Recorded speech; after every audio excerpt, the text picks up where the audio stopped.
Wait for the starting point, but I think we're ready now. Perfect. Good morning. Good morning and welcome to this seminar on mental health and psychosocial support in emergencies and protracted crisis. My name is Lars Svanberg and I'm the National Director of Right to Play in Norway. And I will lead you through the program this morning. This is Right to Play Norway's first policy conference, and we're very happy to have so many present, both physically but also from all around the globe. We even have Save the Children Australia online. I would also like to thank our conference partner today, the Norwegian Network for Global Mental Health. Thank you for the cooperation. With 117.2 million people forcibly displaced or stateless in 2023, and some estimates putting refugee numbers from climate change and natural disasters as high as 1.2 billion by 2050, the growing pressure on young people and children is huge. However, the focus and funding needed to increase mental health and psychosocial support during these challenging times is not keeping pace. It is why we're here today at this conference to raise awareness and act as a call for action to boost well-being and education chances for young people and children through improved mental health and psychosocial support.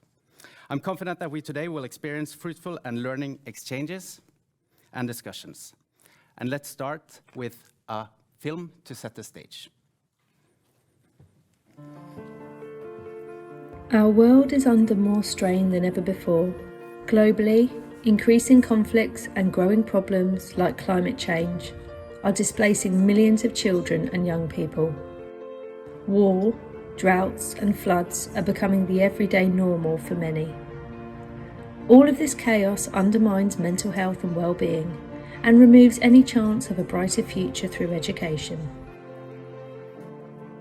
ومن شي شهرين هالأحداث اللي صارت بالخيونة أثرت كثير. بهذا النهار كثير حسينا بخوف وبقلق وفي كثير أولاد كانوا بالمدارس فكانوا عم بحسوا كثير بخوف من وراء الرصاص والقصف اللي كان عم بيصير وما قدروا أهلهم يجوا ياخذوهم ضلوا بالمدارس لحد ما خلص هذا الشيء. The scale of these challenges calls for change.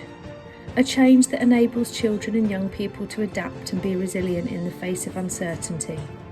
A change where children and young people can thrive through being empowered to shape their own future. በትምህርታችን ላይ ጨዋታ ሲካተት በጣም ደስ ይለኛል። በቃ እየተዝናናው እየተጫወኩ እና ለትምህርቴም ያሰብኩኝ ነው የምጫወተው። ከትምህርታዊ ጨዋታ የምወደው ሂሳብ።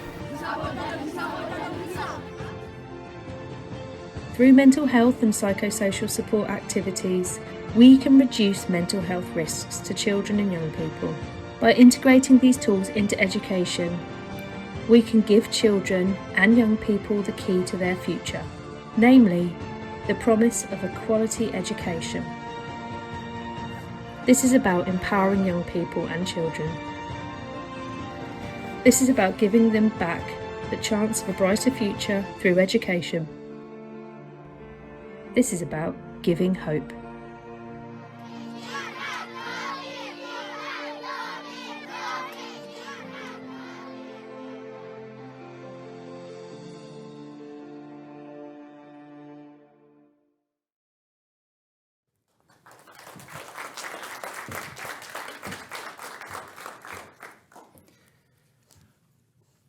We have much to cover.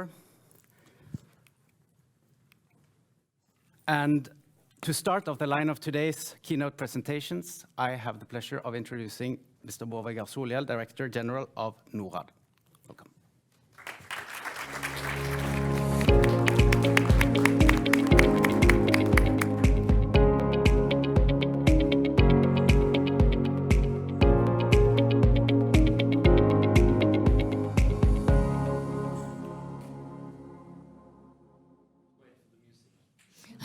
Ladies and gentlemen, it's a great pleasure to be with you here in the room, and good morning to everyone. Good night to those in Australia. Most of us here have in common that one day we turned up outside our local school for our very first day, a big day. And during the last century, more and more kids globally have seen that day, and more days to come. Before COVID, 9 out of 10 kids globally went to school, and they received basic education. An impressive development. The gender gap in school attendance is also closing. In many countries, girls even outperform boys at school. For me, that is progress. However, this progress is now being seriously challenged. Education took a hard hit during the COVID pandemic. The learning loss created by COVID was severe and a major setback for development in many countries. On top of that, we now see war and armed conflict on the rise again, causing even more harm to learning outcomes globally. And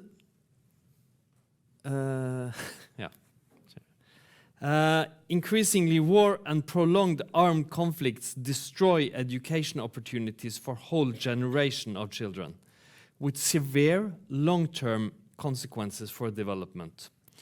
Schools and learning institutions are being used for shelter and housing, sometimes taken over by armed groups used as storage, barracks, and weapon depots.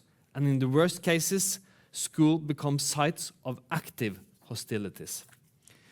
In Ukraine, nearly 4,000 education institutions have suffered damage from bombing and shelling. When I visited Ukraine in October 2023, I visited one of the destroyed schools just an hour's drive outside of Kyiv.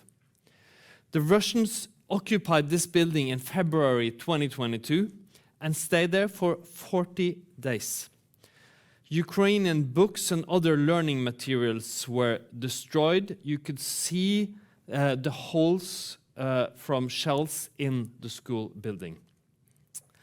According to recent numbers from the UN Office for the Coordination of Humanitarian Affairs, OCHA, more than 625,000 children in Gaza have lost their access to education. That is every second child in that region. And globally, if we look at the numbers, an estimated 224 million school-age children and adolescents in more than 70 countries are now affected by conflict and crisis. 72 million of those are out of school. So these are numbers, but behind every number, there's a real person and a lived experience. These are 72 million individual stories of fear, of loss, trauma, glimmers of hope also, or apathy and lost hope for the future. So, in conflict and crisis, resources are scarce and needs are high.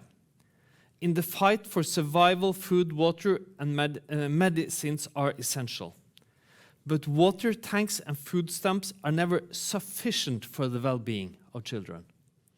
In addition to being crucial for building resilient, informed, and prosperous societies, access to education through safe places for learning is fundamental for the mental health and the psychosocial development of each and every child.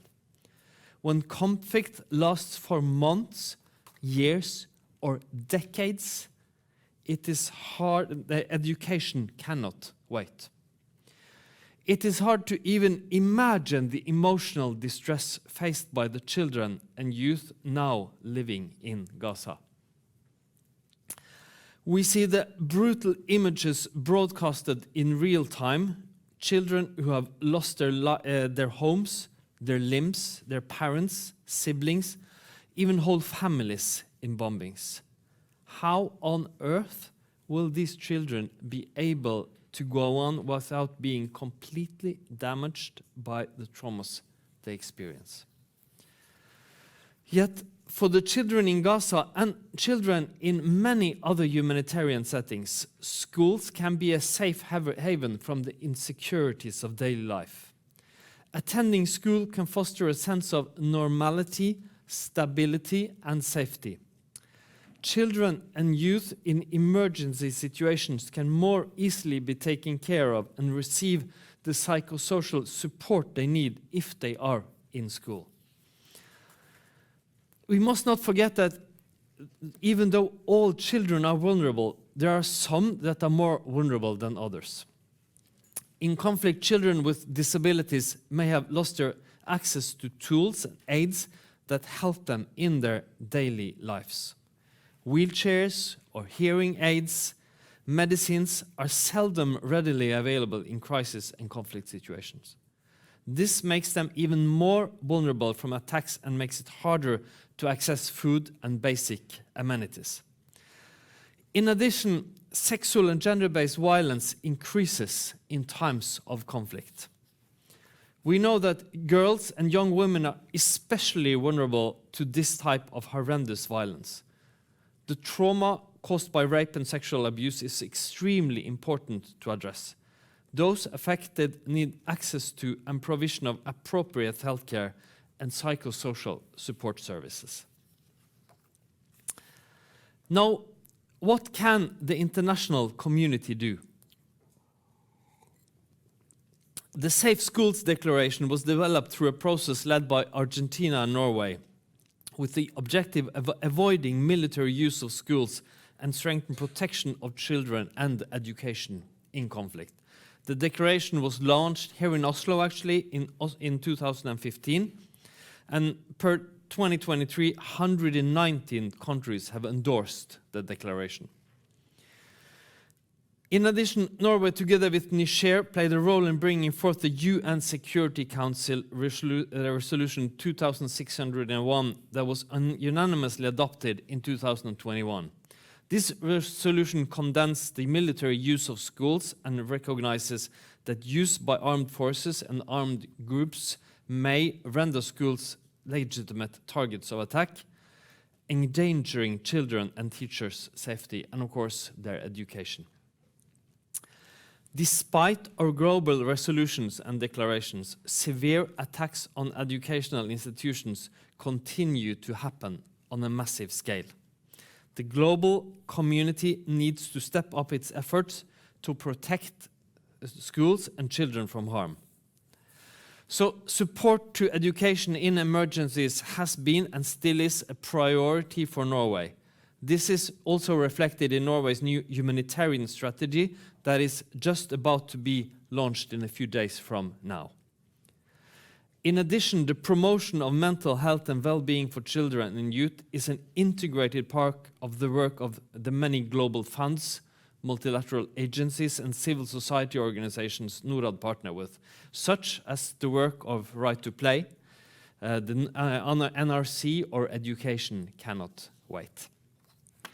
Ladies and gentlemen, I know of no country that has developed without a functioning education system, simply because development is about human capital. It is about people.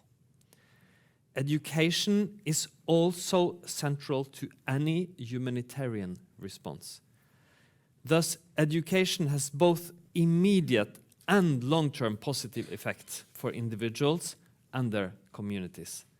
We must ensure that children facing trauma receive the support they need during and after conflict and crisis.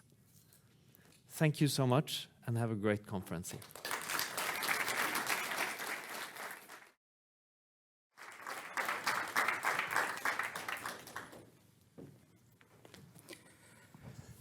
Thank you, Bård Vegar,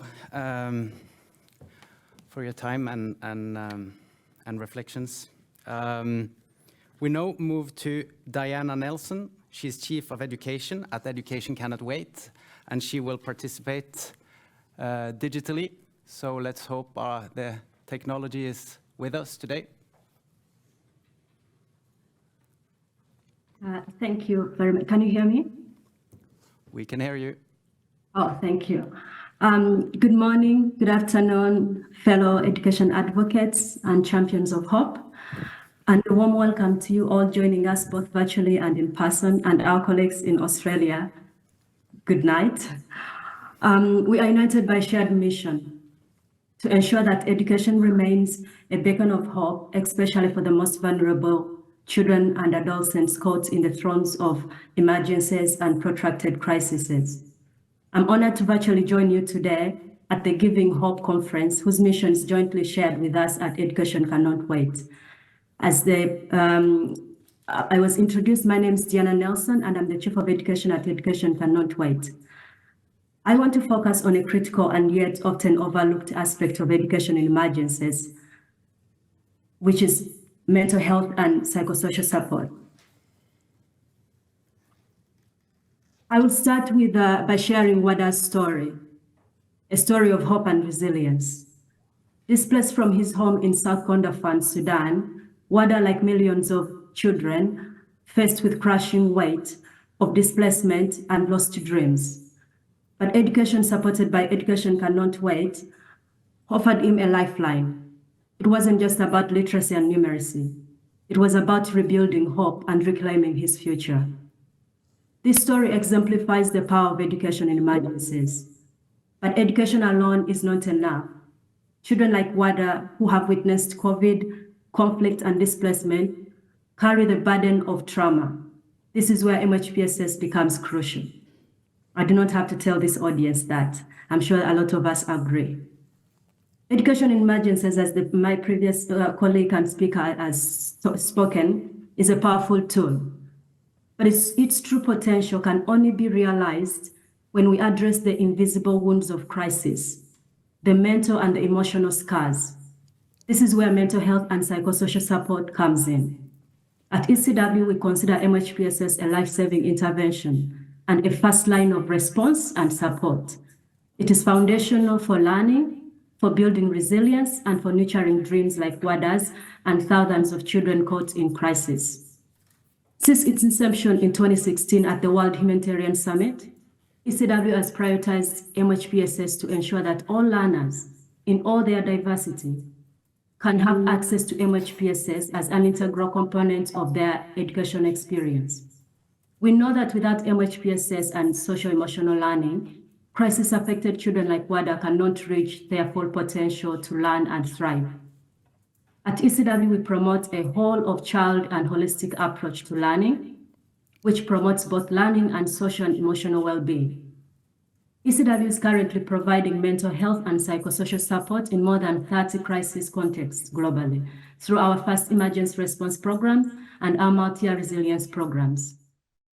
I want to zoom in a bit on Gaza, where assessments show that over 90% of children in Gaza are demonstrating acute signs of stress and trauma as a result of what they are witnessing and suffering through.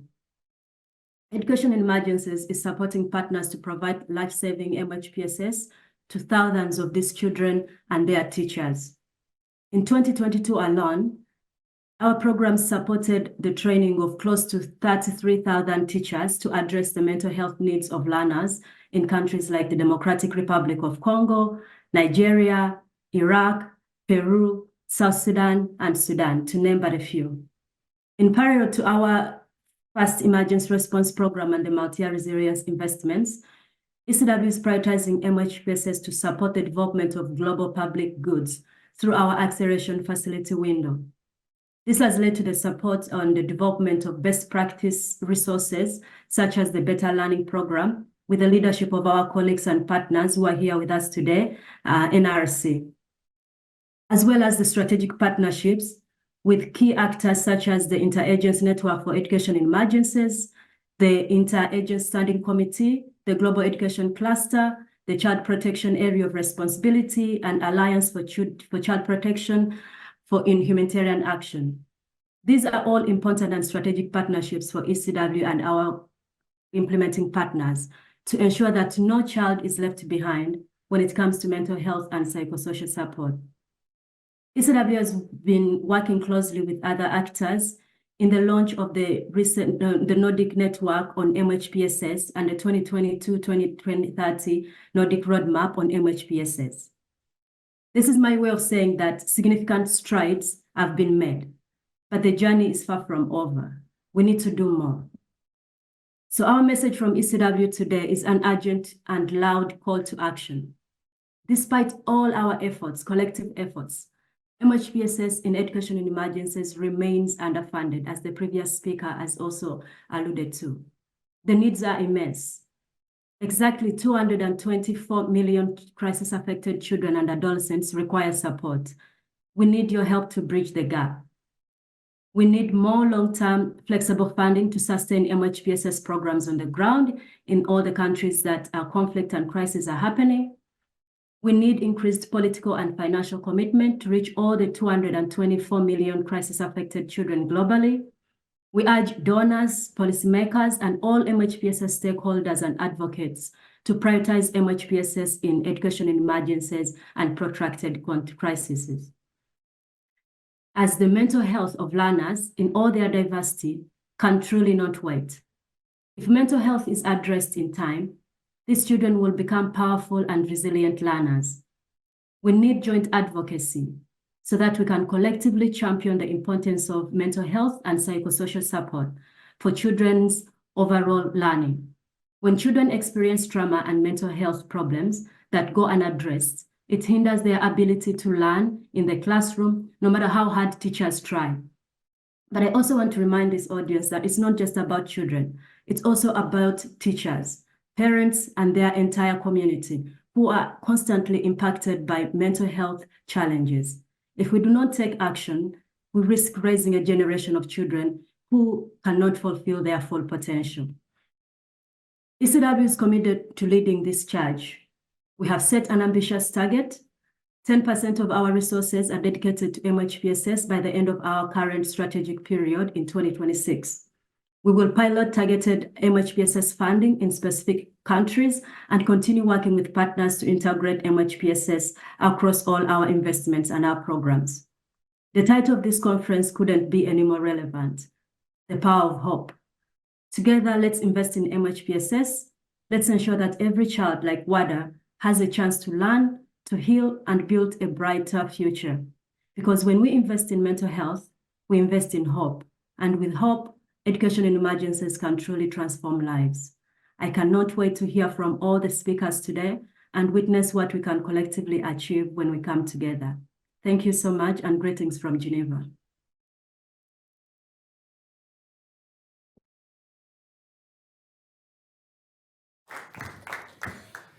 Thank you so much, Diana. So happy that you could join us digitally today. I would now like to invite to the stage Jill Popp, who is Senior Research Specialist at the LEGO Foundation.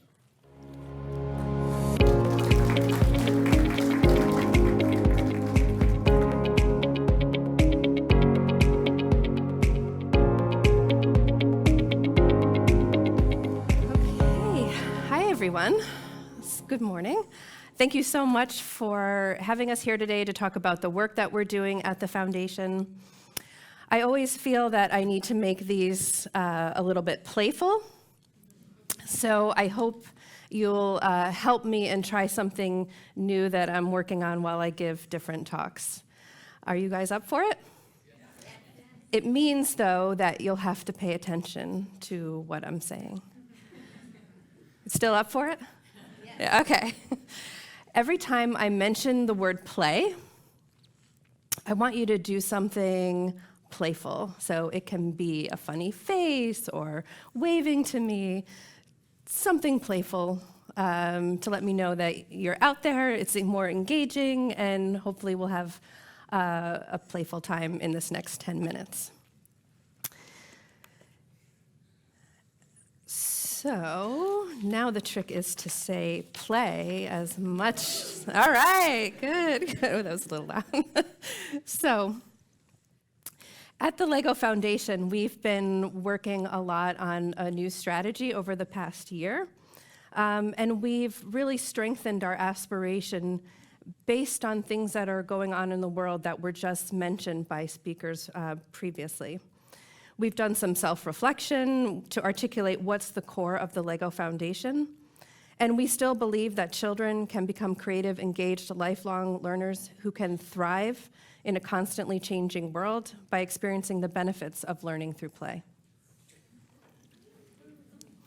The emphasis on children and thriving is new, and it's a bigger aspiration for us given what's going on in the world. And so we really want to see children flourish in their communities, in their homes, and in their education systems. So why play? We've talked to a range of partners over the last few years to better understand why they think learning through play is really important for children's thriving, their mental health and well-being. We've also done our own research and talked to many of you about this as well. We really believe that play provides, you're gonna have to get ready because this slide has a lot of play in it, so just keep thinking about what you're gonna do. So play provides children with opportunities to learn and practice social skills, emotion regulation, and problem solving.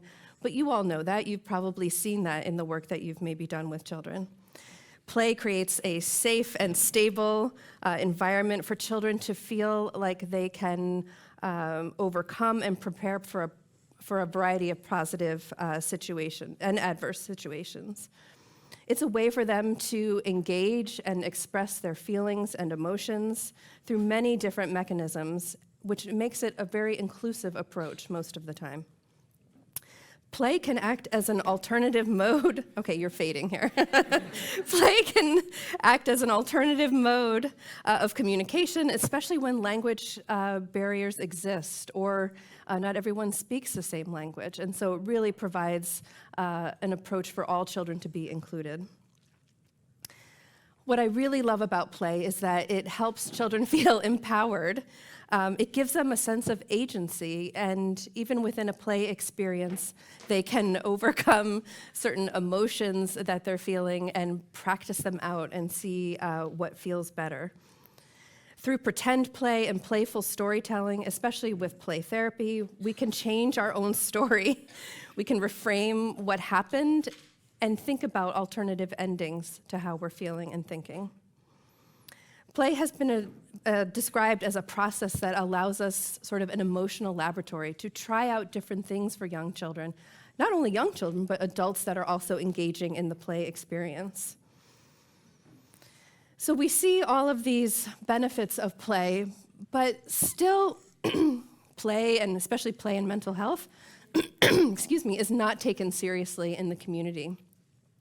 And this is something that we're working even harder in future years to overcome with our new strategy. Of course, we will focus on ensuring a positive impact for children in the work that we do with 3 main principles moving forward. We focus on outcomes for children. Of course, we've always had children at the heart of what we do, but we're being more intentional about it. So our work will center on ensuring that we demonstrate outcomes for children, together with our partners. Our standard for success in children is really going to be whole child development, making sure that through learning through play, they practice the skills they need to thrive. Learning through play will always be at the heart of our DNA, at the foundation. We know that play is a powerful tool, and whether you call it play, project-based learning, hands-on, minds-on learning, it's really about cultivating holistic skills and thriving through continuously supporting children's development. And we believe that strengthening the evidence on this is equally important. We're also going to be more context-driven. So a lot of times the solutions to problems are developed by people within the community, by the community. And so we're going to be more intentional about listening and hearing what works, what areas we can support more, and hearing from adults and children for what they need most.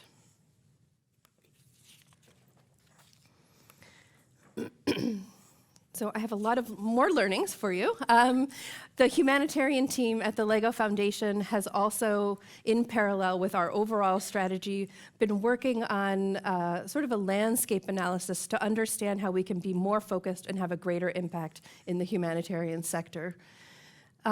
These are things that partners and people in the communities have shared with us, and so I'm sure that a lot of these will resonate with you. We've heard from a lot of people that play is transformative for all of the reasons that I just mentioned.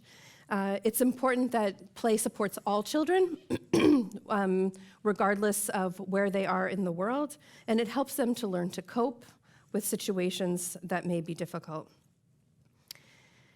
We have to be more mindful about cultural sensitivity. I believe that play is really an expression of our culture. And so we have to think about the context when we do that.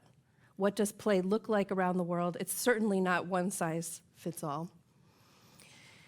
In addition, a lot of times we ask adults to support us in the work that we're doing and caregivers, and that can be really difficult if they themselves are experiencing mental health problems. And so we really want to be there and need to be there to support the adults that surround young children.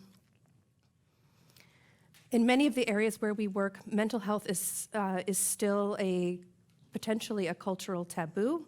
And so we've heard from our partners that this is something we need to consider, that there could still be a stigma related to this. Along with that, play may not be something that is recognized within a culture as something that supports young children's development. And so we really want to be sensitive to that in our programming moving forward. We know that we have a lot of partners that have evidence-based approaches to support young children. And yet we still need to work better at getting these to scale so that we can have a greater impact. Reaching scale is so difficult, and especially with quality, to make sure that we have the same impact. And so working with different types of partners and research to really understand what are these key ingredients to getting to scale, and then sharing that out with other people who are doing the same thing is so important.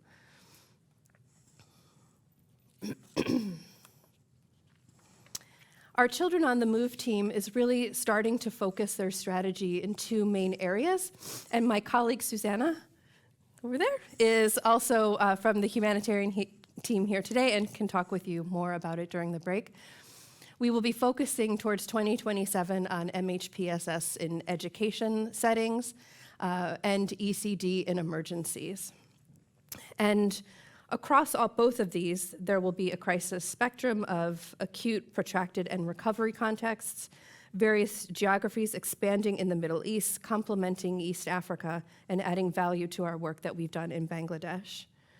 We hope to have diverse and impactful partnerships with co-funding, with strategic donors, impactful international partners, and more local partners on the ground to support the work that we're doing. We're still in the process of defining what this lovely slide looks like, and we hope to do that in the next few months. But what is the funding landscape and things that we've heard at the LEGO Foundation moving forward? Everyone will say collaboration. We need to collaborate across different aspects of the sector. And that's so easy to say in a presentation, but so I added real in there. So real collaboration before.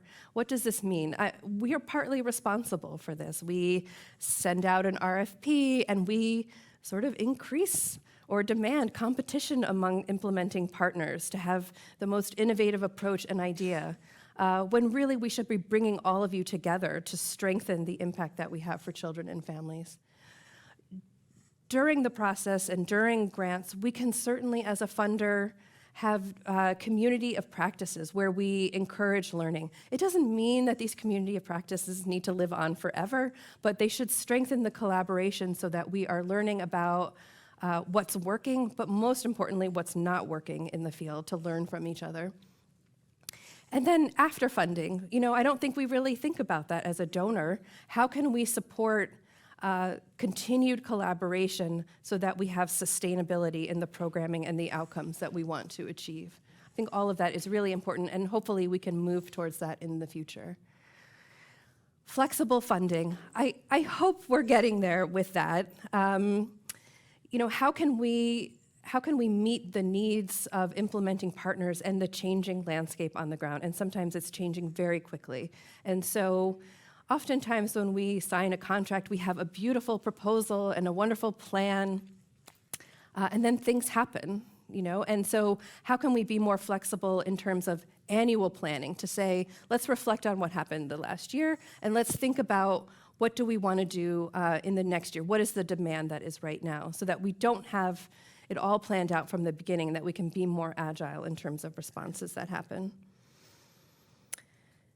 I also believe that multi-year funding is hopefully the way of the future, not just 1 year. 1 year you just are getting started. So how can we think about building in mechanisms to have multi-year funding? We know that change doesn't happen, especially in the context that we're working in and with mental health and children's development. That all takes time, especially when we're all embedded within a context and a culture.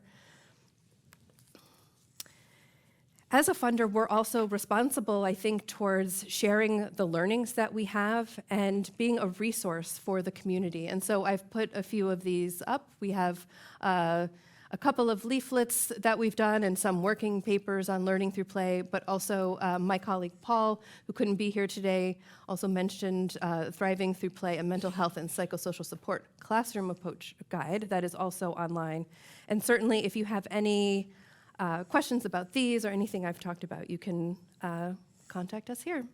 Thank you, and I hope you have a great conference today.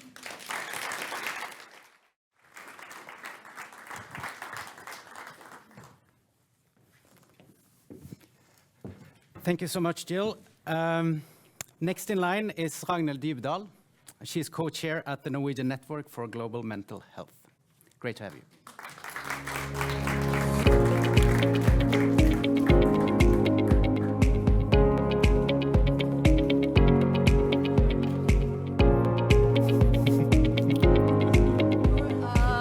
Organizing this conference and for inviting us and for partnering with us at the Norwegian Network. We have enjoyed the preparations and learned from it, and we're so thrilled to see many people online and here from the network, and potentially to be in the network soon, because the Norwegian Network for Global Mental Health is a very open and loose network in many ways where everyone's welcome. So if you're not a member or associated and would like to be, please join. I come here as a co-chair, and the other chair is Heidi Vestborg-Stiel, who's there. And I also come because I am the lead of global mental health at the Norwegian Institute of Public Health, and I'm an associate professor of global mental health at the University of Bergen, which means that I'll try to speak a little bit about the research and the academic side, and a little bit about the practical and partnerships, and a little bit about the Nordic and Norwegian approaches that are going on. So the picture here is from a school in Niger. I know many of you have worked in Niger, and although this was a relatively peaceful time, I think all that we talk about here would be relevant for the work that was done there by parents, by teachers, by different organizations and educational sector. Mental health and education have a lot in common. Both are basic human rights, valuable in themselves. Both are crucial for social and economic development. Emergencies affect mental health. Emergencies affect education.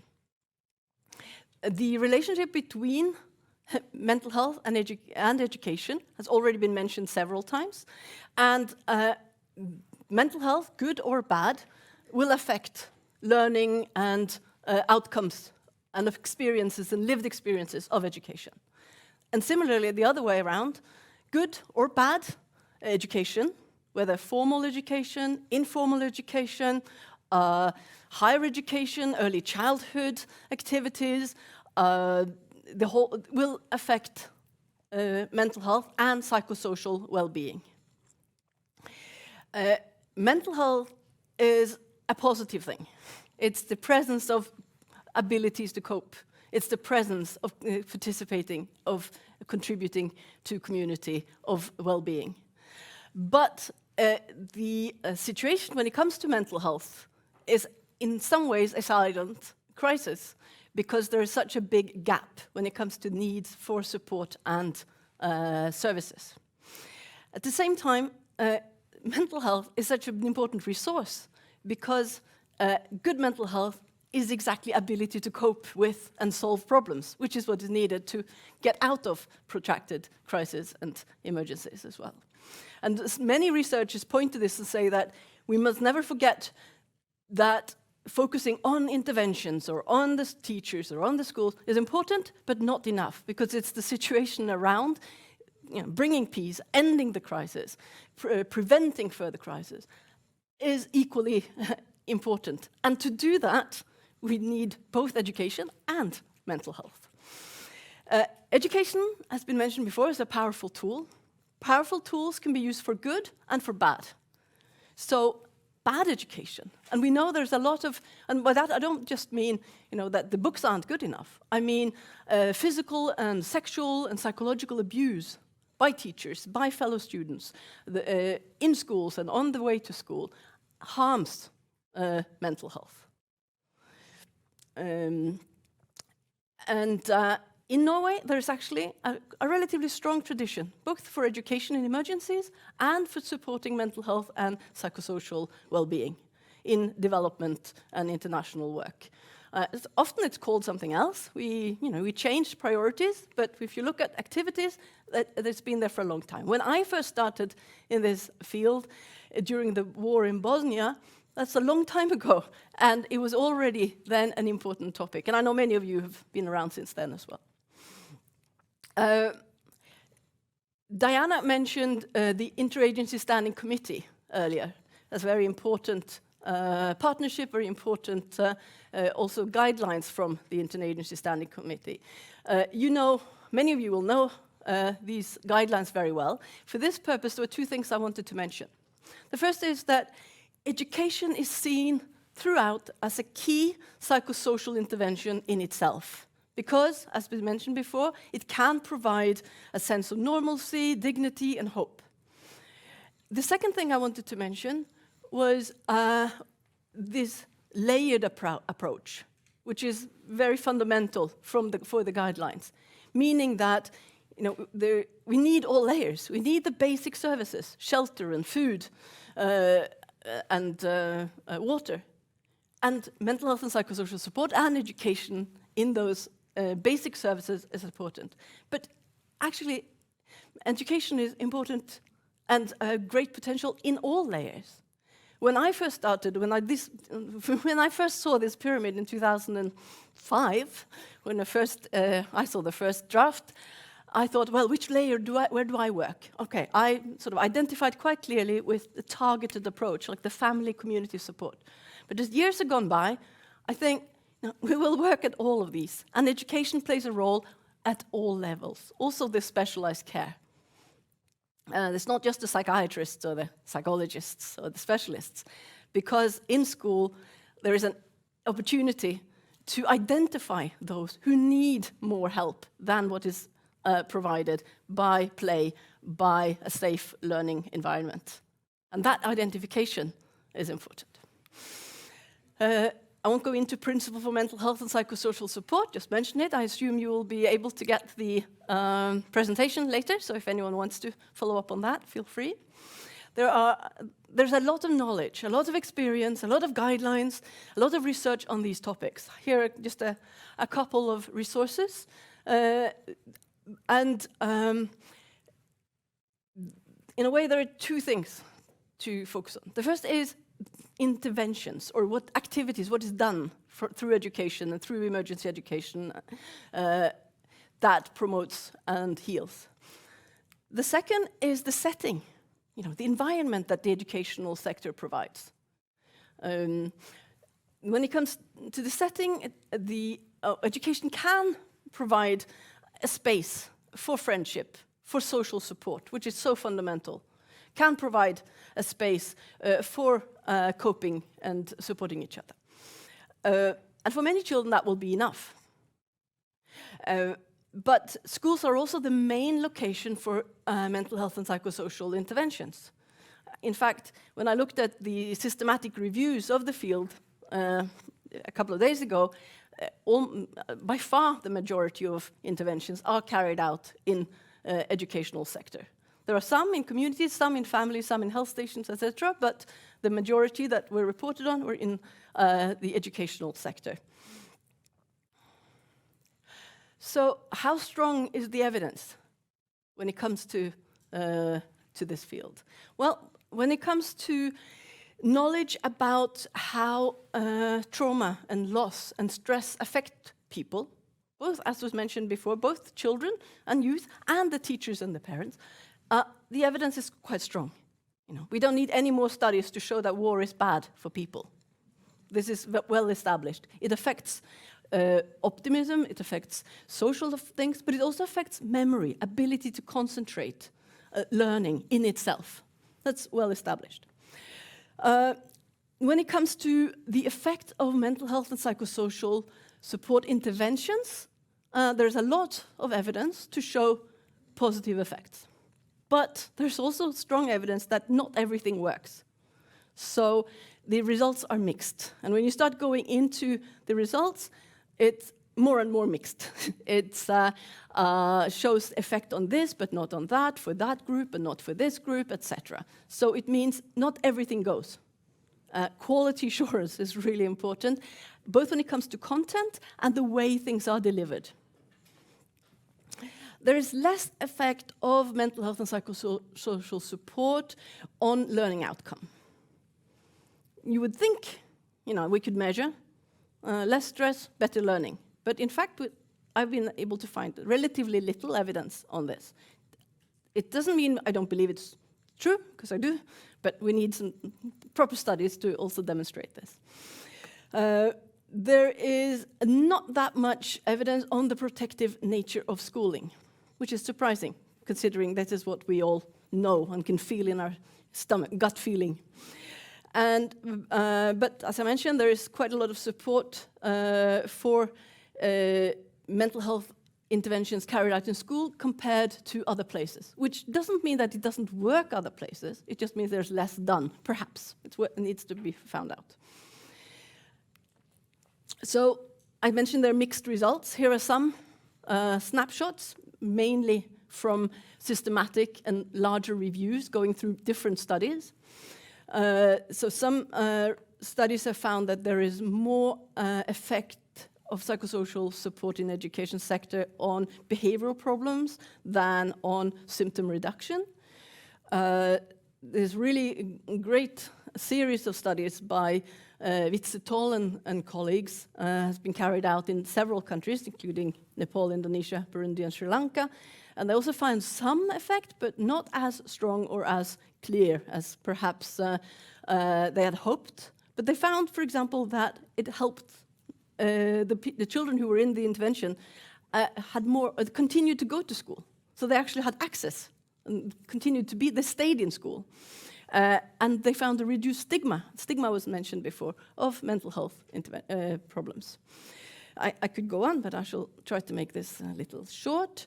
But just to show that, especially these last points here, there are mainly studies from higher income settings. And when you're doing higher income settings, we have a lot more evidence. But then perhaps it's easier to carry out the studies as well as the interventions. I mentioned that I also represent the Norwegian network. And the Norwegian network is part of a Nordic network. There was a conference of the Nordic Network for Mental Health and Psychosocial Support in 2022. There was another one in Malmö just a couple of months ago. And there will be a next one in 2026, and it will be organized in Norway. So mentioning this because we need people to be enthusiastic and take part. And here's some pictures from the Malmö conference. You may recognize some people here. One of the issues that came up in the Malmö conference and has been this movement, what's happening at the moment, what are the changes in approach, for example? What are the activities going on? And we find that mental health and psychosocial support is very often part of the education discussion when it comes to emergencies. And also that there seems to be a good momentum at the moment, lots of stuff going on, including an ongoing resolution on mental health and psychosocial support in emergency in the WHO, the World Health Organization. This consultation has been going on since November. Hopefully the last one is coming up, trying to unite all the member countries to strengthen and promote mental health and psychosocial support in emergencies, including when it comes to educational approaches. The Nordic Network priorities for mental health and psychosocial support, I tried to summarize them here briefly, and I think all of them are relevant and related to education, or can be. So both when it comes to systems strengthening, which is of course a very important Norwegian priority to the health system, but also the educational system. When it comes to designing programs, implementing them, cross-sectoral integration, so that we avoid this standalone silo work, and partnerships, policy frameworks, not least resource mobilization that we just heard about. There is a need for knowledge and money and hands, because this is increasingly something that we know the serious consequences of not doing what we can do, and also that it pays off in the long run.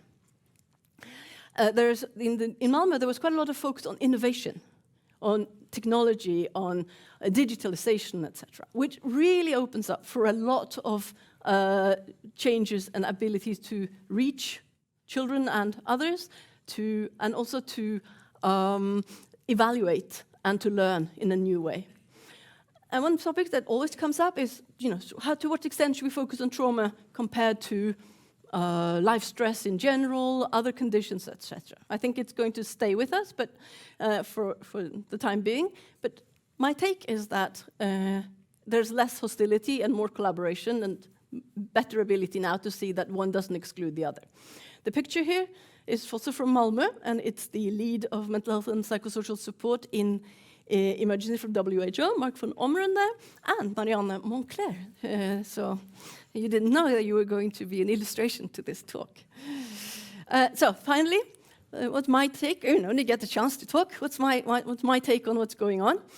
I think we have some amazing opportunities at the moment, both because of the momentum going on and the events like this, where Right to Play brings us together, but also because of digitalization, because of innovation, and because the focus on nexus, as it's called, the before, during, and after emergencies, that it's too late to react afterwards. And is there any better way to build resilience than the topics we're talking about today? Hardly.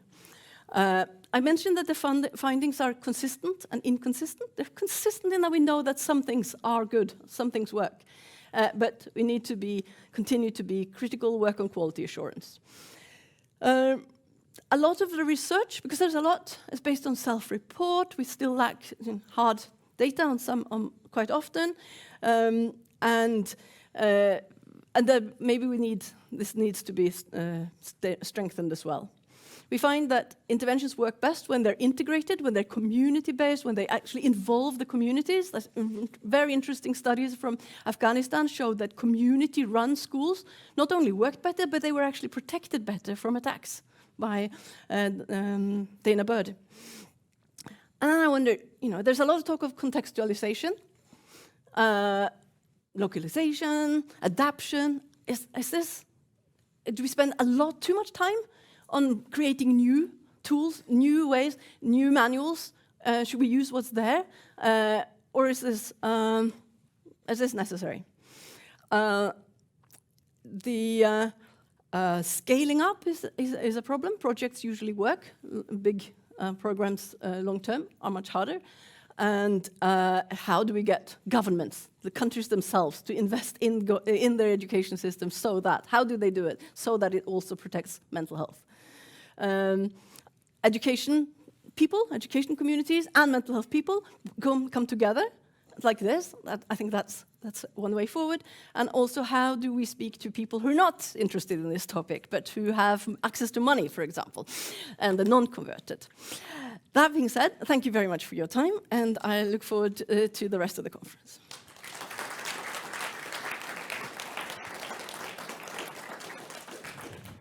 Thank you so much, Ragnhild, for your insight and expertise and enthusiasm. Last but not least, I have the pleasure of introducing to you my very good colleague and boss, President and CEO of Right to Play International, Susan McIsaac.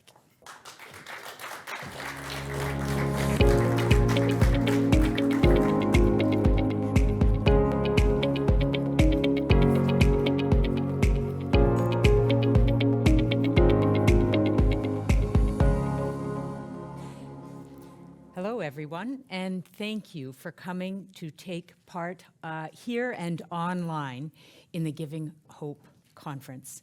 Thank you also to the previous speakers for their insights on this growing area of importance. My name is Susan McIsaac, and I'm the Chief Executive of Right to Play International, and our organization protects, educates, and empowers children across the globe. For over 20 years, we have worked with children in some of the most difficult places on earth, helping them to stay in school, supporting their holistic well-being, and strengthening the systems where they live. So why did we think that this conference was important? As the film we saw earlier showed, we are facing what you may have heard referred to as polycrises, a cluster of crises and shocks across the globe that are entangling and multiplying, becoming bigger than the sum of their parts. This is having a devastating impact on children and young people who are growing up in a world increasingly defined by instability and uncertainty. The effects of these crises on children are resulting in the emergence of new terminologies like chronic traumatic stress disorder, experienced by children in places like Gaza, the Palestinian territories. This type of trauma has social, emotional, and physical effects on children. It harms their brain development. The human brain develops in a sequence that starts with safety. Safety, movement, connection, and emotional regulation are the building blocks needed to support children's development. Only after these needs are met can the thinking brain, including the parts of the brain that are activated for literacy and numeracy, be activated. I want to talk now about play as one of the best ways to support children's psychological well-being and to build the foundations of their lifelong learning. Play allows children and young people to express themselves and connect with others in ways that go well beyond words. Through play, children and young people grow their sense of self and it grows their confidence. They learn to regulate their emotions and problem solve in creative ways. They collaborate with peers and can find belonging in the communities in which they live. They find ways to take safe risks, which we know is fundamental for growing brains. They develop cognitive flexibility. Right to Play has been implementing play-based psychosocial support approaches for over a decade now. We've worked in refugee and IDP and host communities, as well as with those affected by ongoing conflict and crisis. In recent years, we have focused on developing a portfolio of evidence and play-based psychosocial support models. And as many others in this room are, we are delivering similar interventions to support children in crises. This is why we have worked to facilitate this conference, to bring you all together, to share what's working as well as what's not working based on delivering psychosocial support interventions. We want to find more ways to collaborate, to strengthen the quality of our work. But it is also to share where we need to invest in learning and research on psychosocial support linked to well-being and education, if we are to ensure that all children are supported to thrive, especially when facing adversity. Recently at Right to Play, we've been working with Ashley Namiro, Jen Fleming, and their team to conduct a literature review to explore the existing evidence on play-based PSS in fragile contexts. The findings revealed that it's hard to determine what and therefore how the psychosocial support component of most programs contributed to well-being outcomes. This makes it really hard to identify any causal relationship between play-based psychosocial support and well-being. As organizations delivering participatory and play-based approaches to children's well-being, it's crucial to understand these causal pathways, to know what's working to support children and why. Despite it being hard to know what play-based approaches best support children and young people's well-being, we did learn that it's unlikely that one type of play alone is the key to unlock well-being outcomes. Rather, we should see play as a diverse and nuanced tool to accelerate and catalyze positive change in children's well-being. There's lots more in the report, which we will be releasing on June 11th, and it includes a list of helpful ingredients for organizations designing participatory and play-based interventions to support children and young people's psychosocial well-being. And if you didn't already know, June 11th is now UN's International Day of Play. In these challenging times, the day creates an opportunity and a platform to raise awareness of the importance of play in supporting children's psychosocial well-being, development, and learning. There is still much to do and much we can learn from each other to ensure children everywhere, and particularly those in contexts affected by crisis and conflict, are provided with mental health and psychosocial support. Let us work together to give hope to all young people and children. Thank you very much.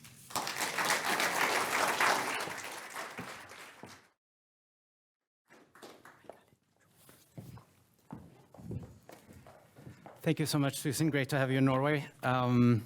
We've come to the end of the first part of today's conference, and we now have a 15-minute break, fill up our coffee cups and mingle, and we'll be back. We'll start again at 10:35.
1, 1, 1, 1.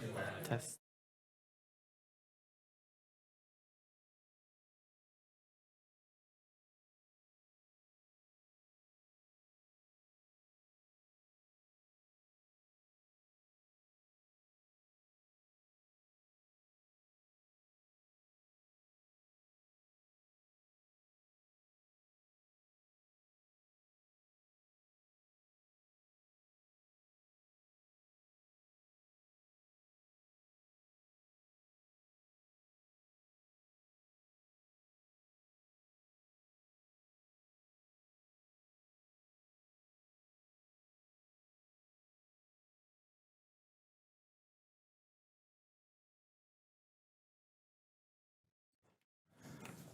Hello, everyone, and welcome back to the second part of today's seminar. How do we tackle the issues that have been outlined today?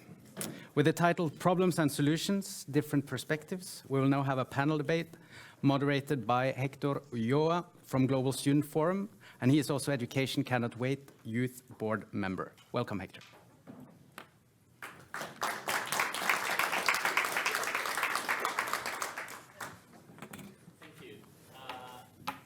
So very quickly before I introduce the panel and I ask you to come upstairs, like was mentioned, my name is Hector Ulloa. I'm an executive committee member in Education Cannot Wait, the United Nations Global Fund for Education in Emergencies and Protracted Crisis. And my background, or why I am there, is because I have a background in the student movement. So it's representing both youth and students in that space. And in this panel, what we're going to be talking about is that we have seen now in these presentations that lack of mental health and psychosocial support really undermines the effort that many of the organizations and people here and people around the world are doing to both ensure the well-being of children, but also to provide quality education for them. So what we want to look into in this panel is to look into the different perspectives and experiences of those involved in the education and the mental health and psychosocial support area, including young people themselves. So in this debate or in this panel, what we will be looking at is the range of experiences of those linked to displacement and what are the challenges that they are facing. So our goal is to see at all the different sides. We have a very diverse panel. In the education landscape, what are the issues affecting it? And also, most importantly, what are the overlaps? Are organizations really kind of listening and adapting to young people's needs or other needs that we identify in the sector? So I would like to ask the panelists to come upstage now with me, and we'll then go with a very short round of introduction. So please join me.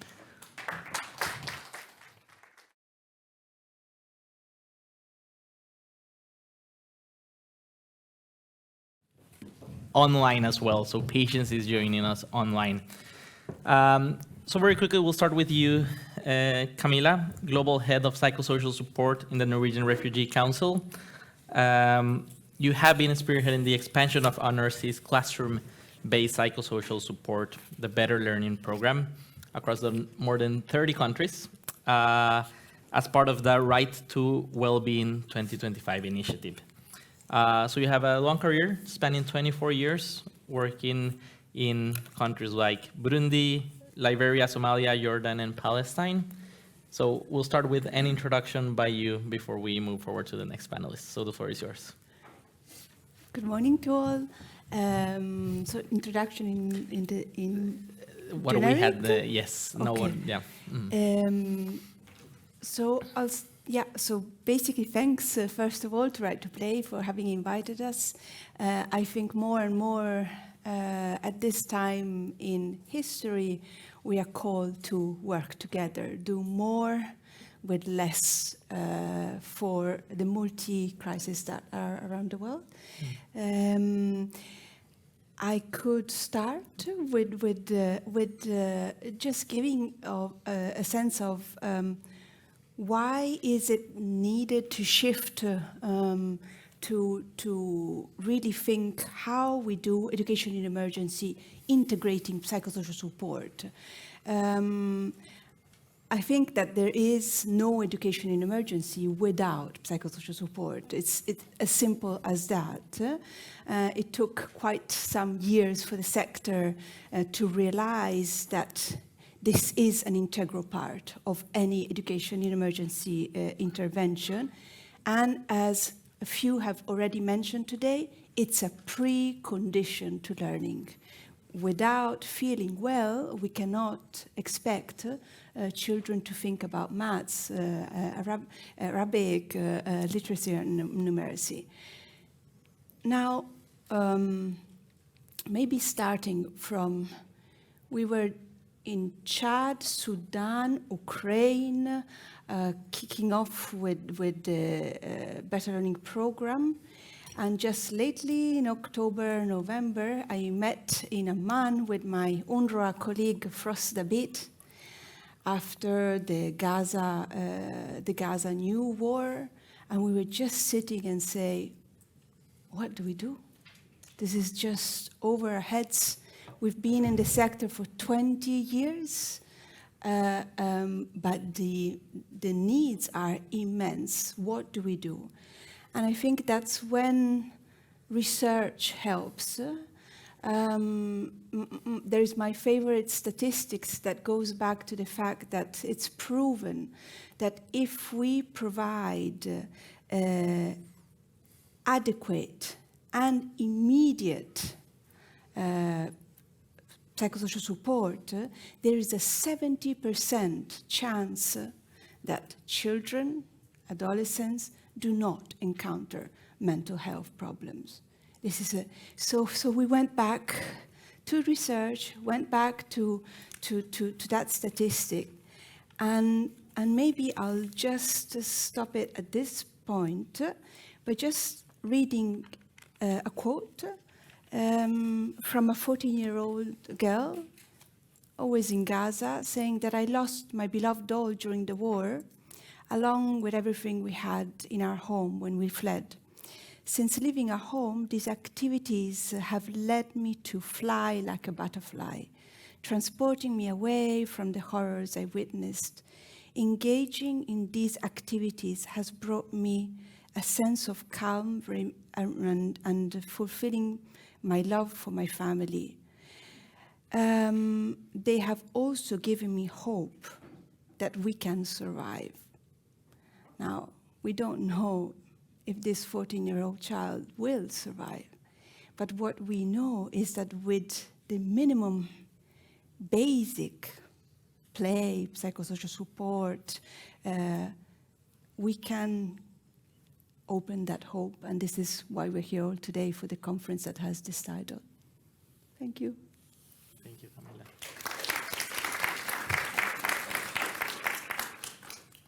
Thanks a lot.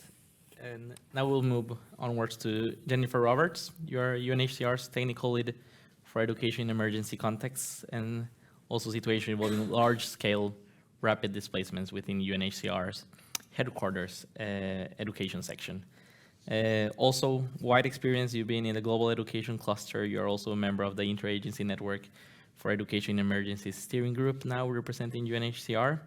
So welcome to the panel, and also the floor is yours now. Thank you so much, Hector.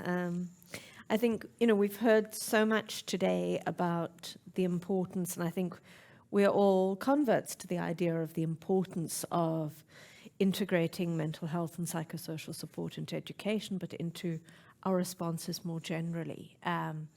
And Camilla touched on this issue of loss, and I think this is something that really comes up whenever you talk to refugees, and there's the loss and the bereavement of people who may have been killed, but there's also just the loss of the familiar, the loss of social networks, the loss of items, homes, but even small sentimental items. It may be, as Camilla said, a doll. It may be earrings that have been in a family for generations.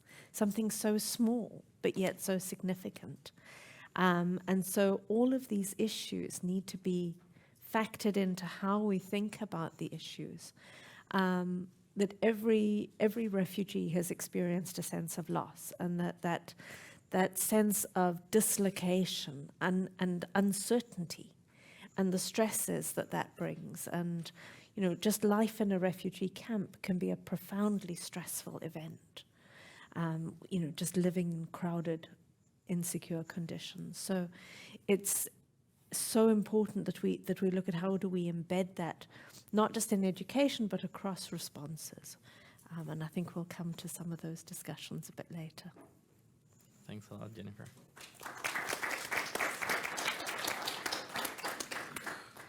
Thank you.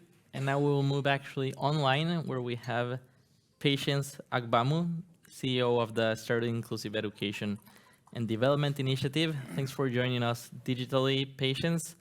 Just a very quick background. Like I mentioned, she's the founder and executive director of CIEDI. That's a youth-led non-governmental organization concerned with promoting quality and inclusive education in Nigeria. Patience is a passionate young woman working for education in Nigeria, making education more inclusive. And also she has had firsthand experience with the physical, emotional, and mental effects of the Boko Haram crisis. So Patience, welcome. Thanks for joining us digitally, and the floor is yours. Thank you so much, Hector, and hello to my co-panelists and to everyone watching and listening to me right now. Well, there's a lot to say, but I will just have to start somewhere. I will start by giving a brief experience about, information about my experience while in Borno State. So it all began in 2009. But before then, everything was all peaceful, not until 2009, when the nightmare began. So all we did then was sit and wait for the alarm. And by alarm, I mean the constant gunshots, the bomb blasts, the tear gas, and all of that. Then we begin to run to an unknown destinations. Unfortunately, some families get to lose each other in the process of this trying to seek refuge, and they don't get to see each other again. In school, I can remember countlessly the times we were asked to vacate the school premises just because the atmosphere felt so unsafe. I was really a little bright girl then, very bright with big dreams of becoming a medical doctor. But unfortunately, my dad did not live to fulfill his promise. That kept on happening day after day, week after week, month after month, year after year. Then on this fateful evening, around 7:30 p.m., immediately the Muslims just broke their fast for that day. My mom was all alone in the house, was cleaning the front yard. Then came this two giant men, fully marked with guns. They were armed with guns. They were looking for my dad. My dad actually left the house for work 3 days before that day. He actually was working in the same state, same Borno state, for different towns. So they asked for my dad, and my mom was smart enough to respond that he just left the house not quite long, that they should wait while she goes to fetch him. And that was how she escaped. 2 days later, I returned home. I was actually a boarding student then in Federal Government Girls College, Mongono, in still Borno State. So we're on Salah break. The Salah, I mean, is the Muslim celebration or festival that comes after fasting. So I came home 2 days after the incident on Salah break. Imagine I was home the day they came. What could have been my fate? A week later, I was back to school. I was summoned to the administrative block of my school, and that was where I saw my dad signing my withdrawal from school. My heart crushed into pieces because I was on my way to breaking the biggest record in school then. But this dream was taken away from me. But I could not do anything about it because our house was set ablaze. We lost every single thing we had, every single property we had. There was nothing left. And we had to do it first. We came to Abuja, and 2 months later, it was just too much for my dad to bear. He had a heart attack and died. I was only 13 years old then. Life forced me into early maturity, and I had to do menial jobs just so I could save up and return back to school. It was really tough. I remember the countless times I would lock myself up in the room, cry out so loud, scream at the top of my voice out of pain. My mom would knock and knock. She was so worried, and I would not open the door. I would cry till I'm tired and I would sleep off. That continued until I was 18. The Boko Haram crisis actually took away a lot from me. It took away my dad, it took away friends, it took away my childhood, the joy of being a child. Because all I could remember as a child, let's say from 10 years down to all of the teenage age, was just pain, trauma. It also took away friends. As I speak to you, one of the Chibok girls, the kidnapped Chibok girls, Sarah Samuel, was actually a childhood friend. And up to this moment, there's no news of her. You really cannot imagine the thoughts that goes through my mind every time I think about her. This experience, this painful experience, shaped my mind into becoming what I am today. Although I was able to get my education back at some point, because I was able to save up, use the menial job and go back to school. But I can't get back my dad. Neither can I get back my childhood. Neither can I get back my friends. So this has pushed me to become an advocate for victims of crisis and other marginalized children and youth, including those with disabilities, especially in the area of education. The story is quite long, but I think I can pause there. Thank you so much.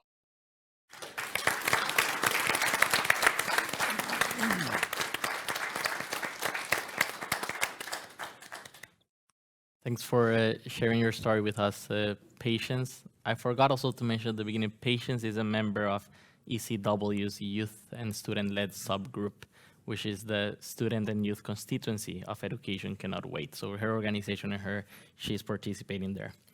Now we'll move to the last panelist, Sigurd Jons. You're working with Save the Children Norway, Director for Child Protection, Health and Nutrition, and you've been working with Save the Children for over 25 years in various roles, from field-level implementations to global leadership on child rights programming and advocacy.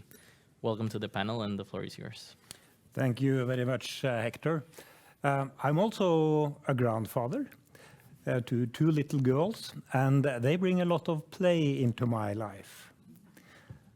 Save the Children fights for children's rights to survive, be safe, and learn.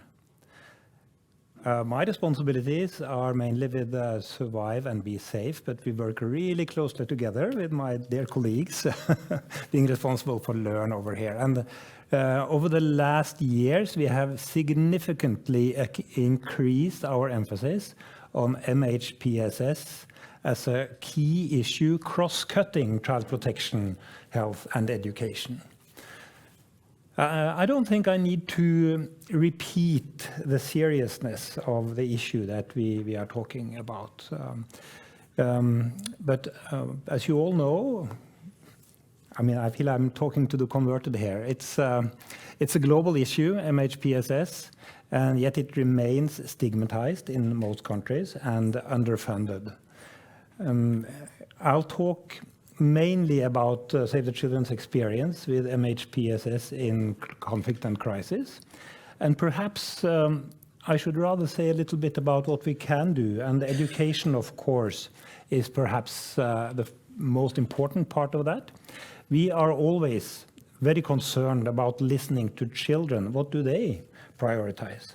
And we consistently hear when we ask children that children's own top priority in an emergency situation is education. So education, it's important as a first line of response, but also something that needs to be kept ongoing for a very long time. Let me also add that education does not start at age 6. It starts from pregnancy with the parents, including adolescents. And it goes on from birth with early childhood developments. And here, of course, the interconnectedness between education and play is really important. So let's not construct any artificial difference there between play and education. It's all part of the same, actually, thing, the development of children. So what can we do? I think maybe the first thing that Save the Children does when we respond to an immediate onset crisis is to try to establish integrated safe spaces. A safe space can be anything from a house, a room, a tent, an open space. And integrated means this is the place where we bring children to learn, to play, and to be able to meet adults. And actually, one of the most important things is those adults, be that teachers or social workers who can themselves be calm, who are not traumatized, or to get the help they need to not be traumatized in that situation, and actually be someone that can bring safety there and then, time out from the conflict with the children, and actually also having the strength to listen to their very painful stories. So that's part of the immediate support. We have also some more specialized programs, peer-to-peer, psychological first aid. We have methodologies to help children explore their emotions, etc.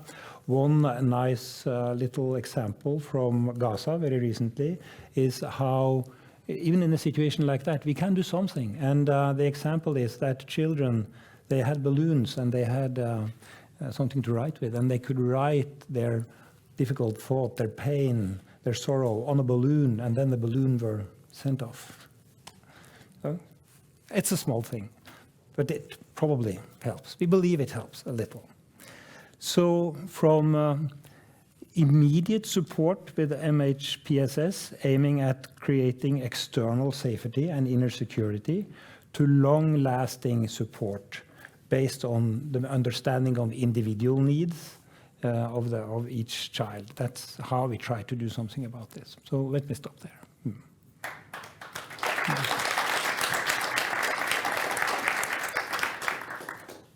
Thanks a lot, Sigurd. Now to the task we were given, right? Finding those overlaps and those challenges.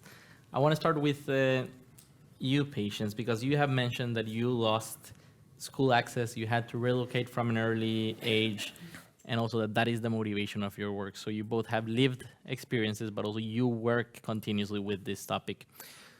So I want you to give us some insight and open this on telling us what are the main challenges that you see currently young people are facing when it comes to accessing mental health and psychosocial support at schools or at home, or just when we talk about education. Okay, thank you so much, Hector, for the question. Well, I'll start with me. Unfortunately, I was unable to access mental health support because I had to heal on my own. But this is something not everyone has the capability to do. So one thing in my own part of the country, or where we come from, is as from that teenage age, you're expected to be a woman, you're expected to be a man. So it's very difficult to actually relate to your problems. Sometimes some people, even when they're in families where they can actually speak out, they find it difficult to do so because they feel shy or they don't want to be undermined. So one thing is access to people you can actually speak to. Yes, we need professionals we can, youth and children can actually talk to. People that really experience that can make these children and youth open up to their pain. Then another thing is, if you don't have the money, you can't get educated if you don't have financial means or your parents don't have financial means. You really can't get access to education because we don't. It's difficult to find preschools in Nigeria. So another thing is care group influence.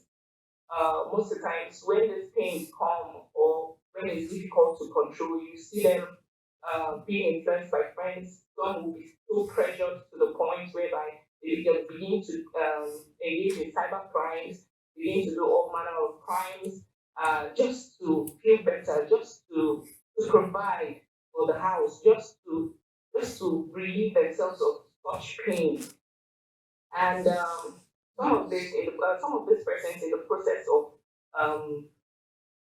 finding the means to access education or provide for the family or help out in the homes, you see them, they get raped. Whether they're in camps, they're not in the IDP camps, they find themselves as victims of rape, some are victims of trafficking, some become victims of cyber crimes, some become victims of peer group influence, like I explained initially. So we need a situation whereby experts will be trained or persons will be trained to become experts so they can assess the pains of these children and also see how they can help them come out of it. So thank you so much. Thank you. And I'll draw two things from that you just shared. Well, first, we'll start with maybe you, Jennifer, because, okay, there's a need for more professionals. There's a need for more people on the ground from what we're hearing, providing these services. And usually a dilemma when we talk about mental health and psychosocial support is that, it's in the intersection between health and education. So some people will say, okay, no, but it's the school that will provide it.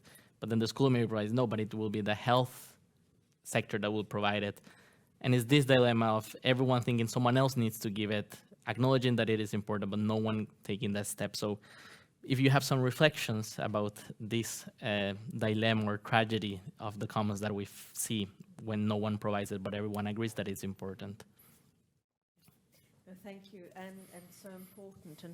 And I mean, it is a challenge with definitions as well as to what amounts to an MHPSS intervention. And we've heard a huge range of different types of activities that fall, and some fall within, if we think of the humanitarian silos, and we don't want to work in silos, but we still do.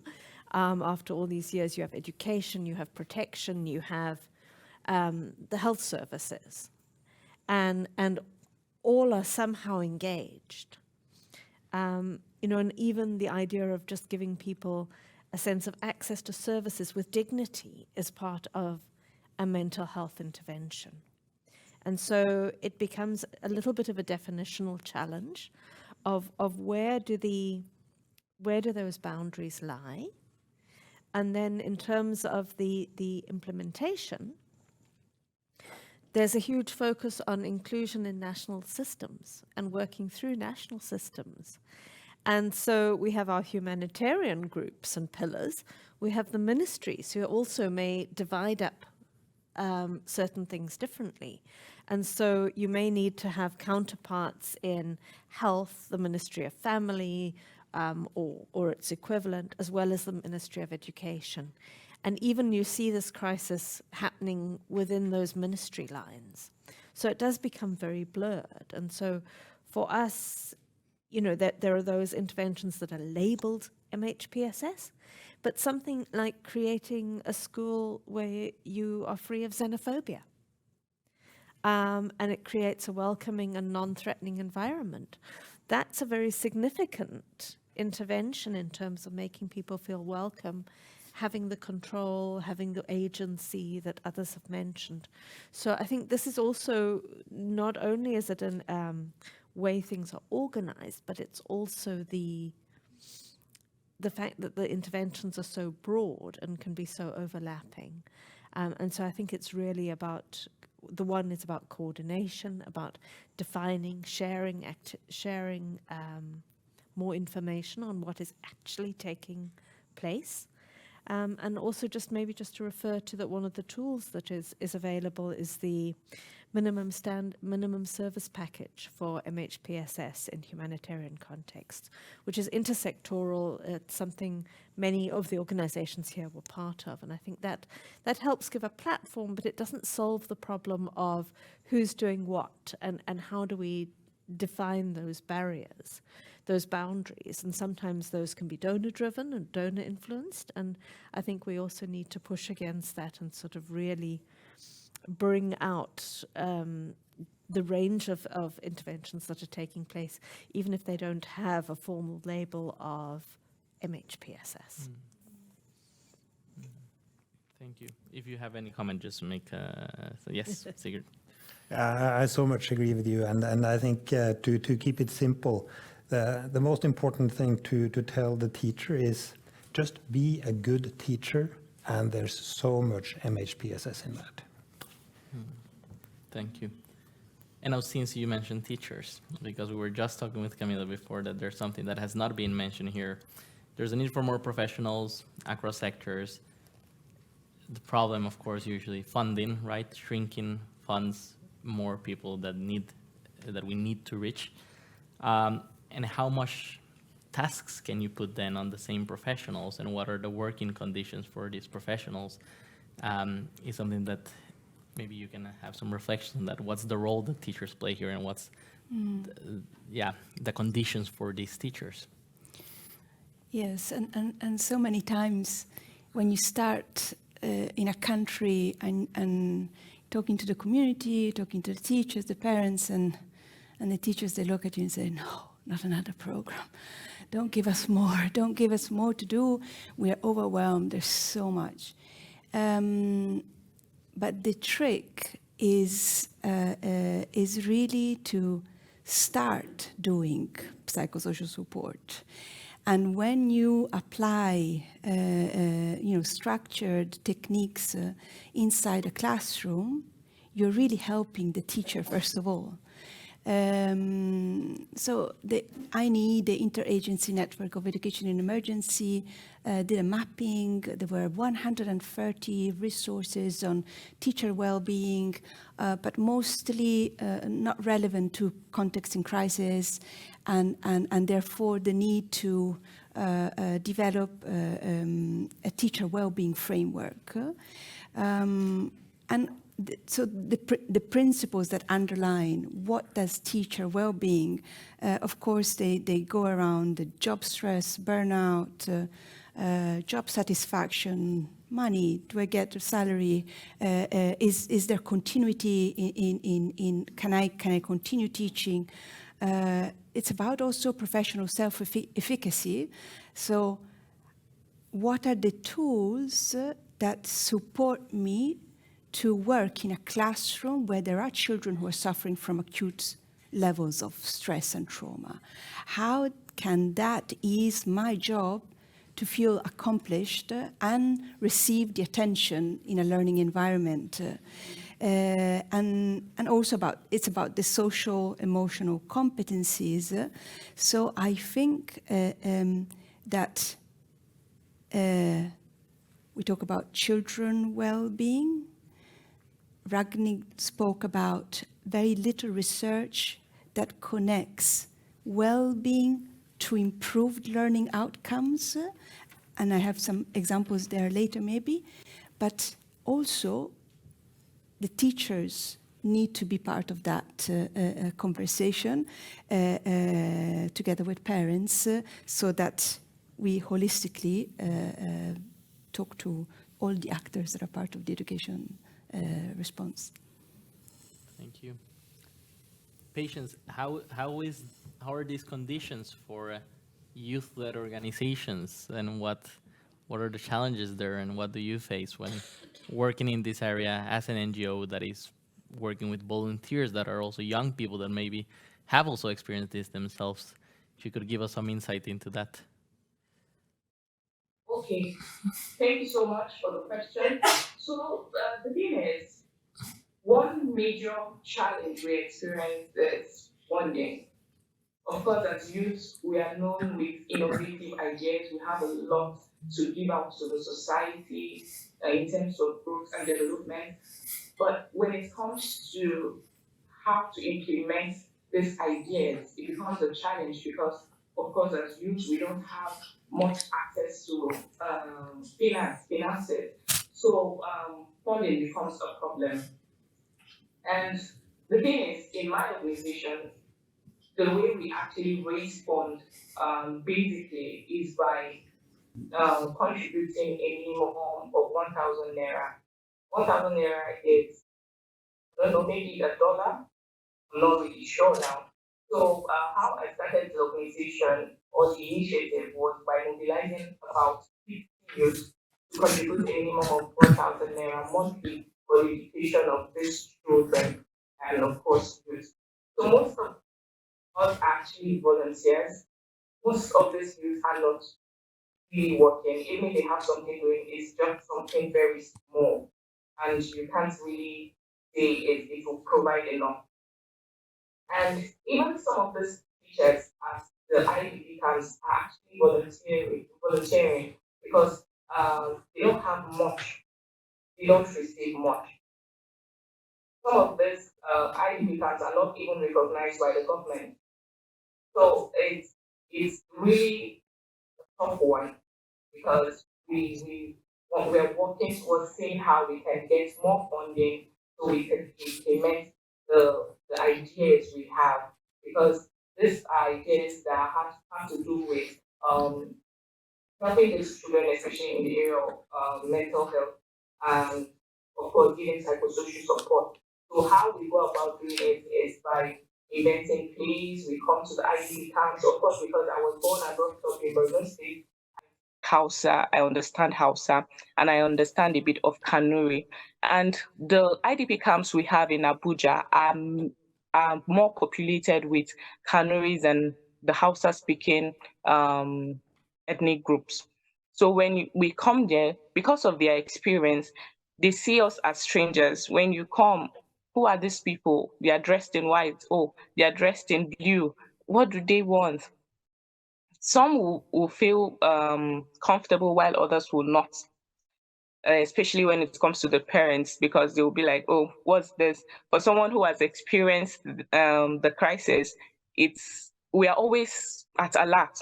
We're always at alert. Like me, I don't leave my doors open. I just feel, despite I'm in Abuja and far from Borno State, I don't feel as if I just feel these people can come at any time. So that feeling of fear is always there. So how we try to make them feel comfortable is by speaking Hausa. Some of us speak Hausa. I speak Hausa to them, and I tell them that, okay, I was once like you. I was once in that situation. I actually fled from Borno State, and they'll be like, wow, where exactly? And I tell them, and there's this sense of community. There's this sense of comfort that comes after knowing that, okay, I had experienced this.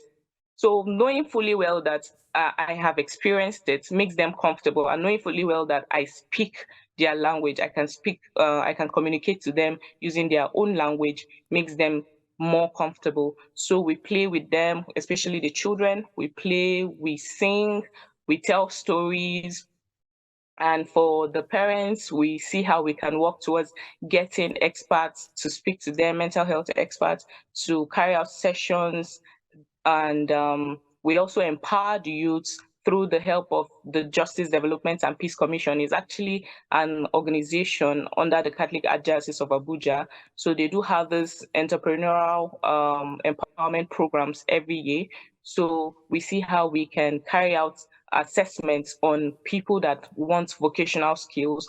Then we kind of add them to the cohorts that will be learning under the JDPC initiative. So these are some of the things we do just to see how we can help out in our own little way. Thank you, Patience. Thank you. Thanks.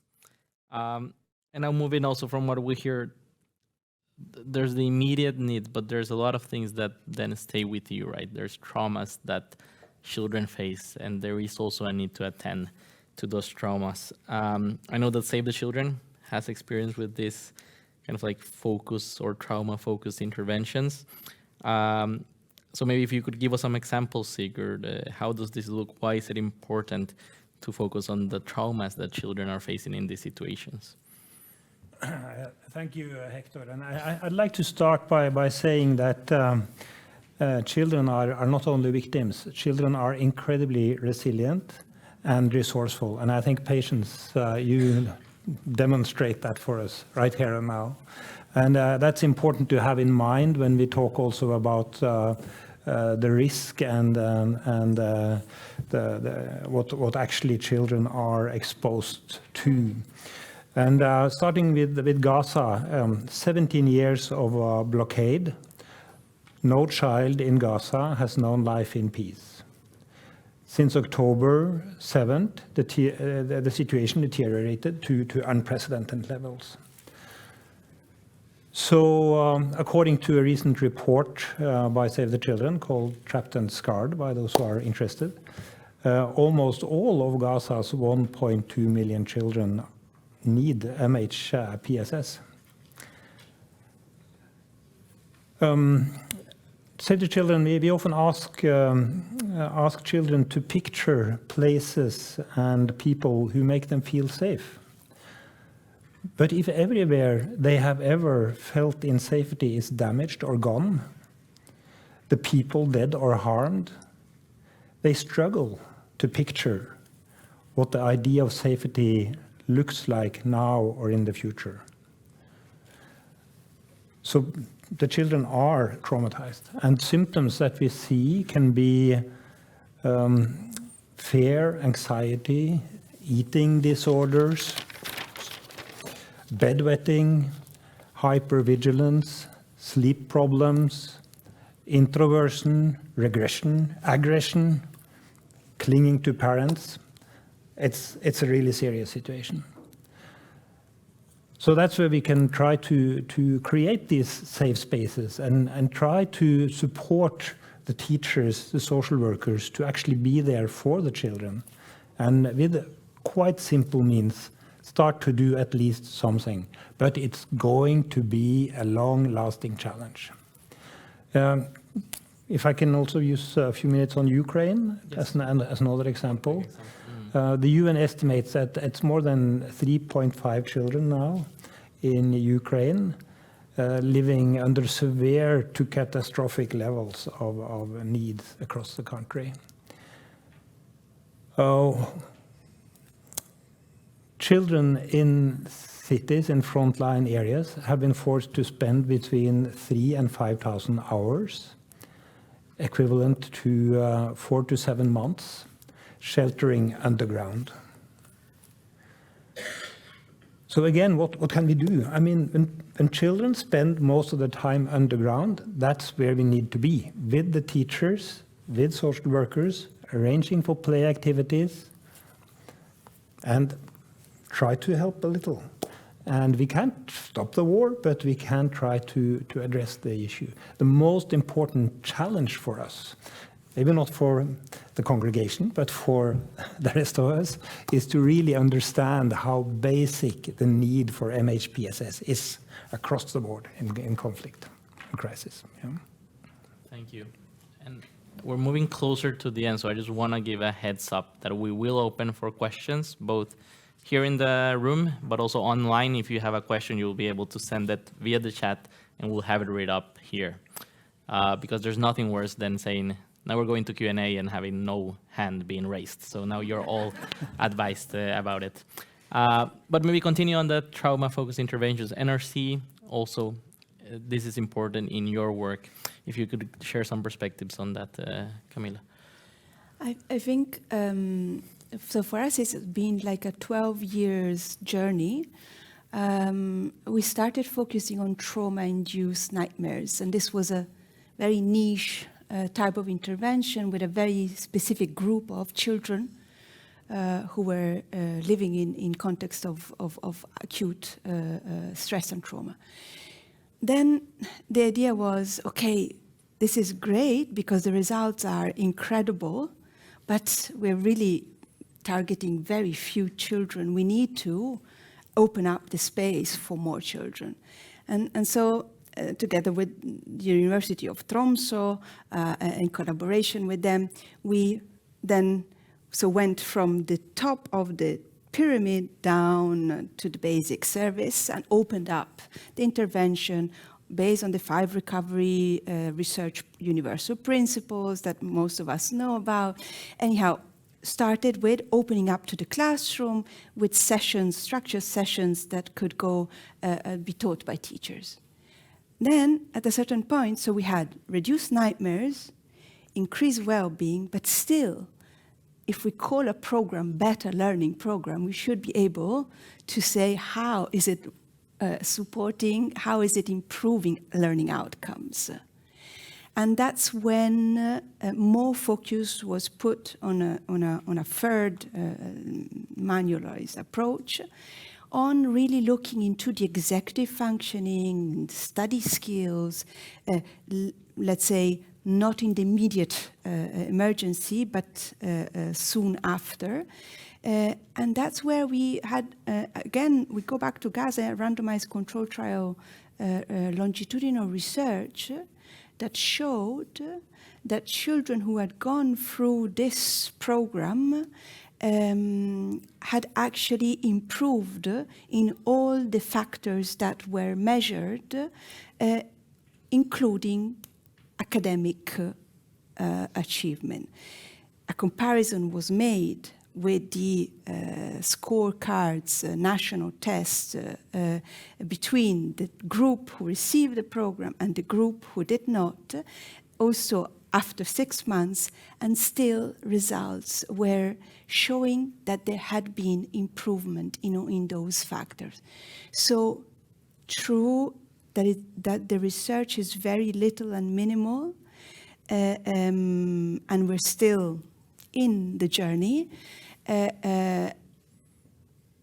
But right now, let's say the evidence is there in terms of if we provide timely and adequate intervention, we can do a big difference. Thank you. And last question before we open for the floor, Jennifer. Increased conflict also has a point where we have never seen before number of displaced people in the world. Very recently, Global Refugee Forum took place. Big meeting, a lot of pledges, initiatives presented there. So I just wanted to ask you if mental health and psychosocial support was discussed there. If it was, then what were the pledges? If you could highlight some, what can we expect now that the GRF took place some months ago? Great, thank you so much. And I don't know how many of you here, you or your organizations attended the Global Refugee Forum, but actually mental health and psychosocial support did receive a much higher prominence this year than it did in the 2019 GRF, not just in education, but more broadly. So there were 2 big pledges or multi-stakeholder pledges that focused on MHPSS. The one is sort of within the health sector, and that also included education actors coming together to make commitments. And those pledges are not just financial commitments, they're also policy commitments, they're programmatic commitments. Within education, I think there are around 35 different pledges that were made, and I actually just need to really recognize some of the organizations that are here, particularly Right to Play, Lego Foundation, UNICEF, and others who were co-leading a task team on mental health, psychosocial support, and social and emotional learning. And this is the first time that within our stakeholder group, the Education Alliance, that there was a specific focus and specific task team on MHPSS in education. So I think going forward, it's really the organizations have the commitments and the responsibility to make good on those, the commitments that they make. But it's certainly received a lot more prominence and attention. Also linked to that, those were pledges around sport for protection. And this is one of the big programs that we have within refugee settings, is structured, intentional sport programs, often in the margins of the school after hours, but really looking at sport to be able, as a vehicle, with structured reflection activities afterwards, to be able to use that as a way of building some of the skills that we talk about. So it's again, maybe not labeled as such as a MHPSS intervention, but that is its actual goal and objective. So I think that there is a groundswell of enthusiasm. The challenge is always translating that necessarily into the commitments, particularly with and through national governments, to be able to mainstream programs and to address the issues of scale that our speakers in the first panel spoke about. Thank you. Thank you. Definitely very interesting. So now we're going to open the floor. You had 2 warnings before this. So now raise your hand if you have a question to our panelists. Okay. And then we Thank you very I'm not sure if it's on, but I think you can hear me. Thank you very much, Simone Farder from the Gender Equality section in NORAD. And so I think we've established the centrality of MHPSS. But what I wanted to ask was the question on, so how do we convince governments to invest in MHPSS? And what is your experience with the perceived need of governments to actually invest in MHPSS? Thank you. Immediate answers, we'll just go straight. So if you have an answer, raise your hand. Yeah, Camila? Yeah. There are experiences, and not only from NRC, I also guess for others, but of institutionalizing and integrating these programs inside curricula and supporting system strengthening. This is actually how we started in the MENA region. In already 4 countries, there have been discussions with governments for over 7-8 years on how to integrate inside the curricula these programs. Now, it takes different shapes and forms according to different Ministry of Education, policies, etc. It also, you know, Norwegian Refugee Council, the mandate is emergency, and we've been in Palestine. We were about to hand over to the government and formalize the institutionalization, and then all this happened again. And this is why we are questioned at the core of institutionalizing a program in crisis setting. We have developed tools and guidance on this, and other countries in other regions are also Kenya, Burkina Faso, Moldova, and others are starting this journey. I think I mentioned all. Yes, Jennifer. Thanks. I just want to use an example from Turkey, which is where I was based before coming to the headquarters. And in fact, one of our really, really successful education interventions and programs was delivered by the Ministry of Family and Social Services. And they had then the services, the social workers, but it was a Turkish language learning program. And they integrated play, but also had the referral mechanisms and worked with the ministry. And this was something that the ministry approached us to support. So it came from the ministry. but also through European Union funding, the Ministry of Education was able to hire teachers and teacher counselors, but from both the refugee community and the Turkish community to work with children from both communities in the schools. So these are examples of where governments have come with the initiatives themselves and embedded as part of a crisis response. And some of the pledges that we saw at the GRF, it was also by governments, I think including Colombia, to be able to mainstream and integrate in those commitments, not as donor governments, but as hosting governments to how they would integrate MHPSS. Sigurd, quick comment. Just a reminder that this is also about building healthcare systems and about building child protection systems. So it's also a challenge to us to remember that strengthening MHPSS means working with colleagues who are responsible for lobbying for stronger universal healthcare and for building child protection systems in those countries.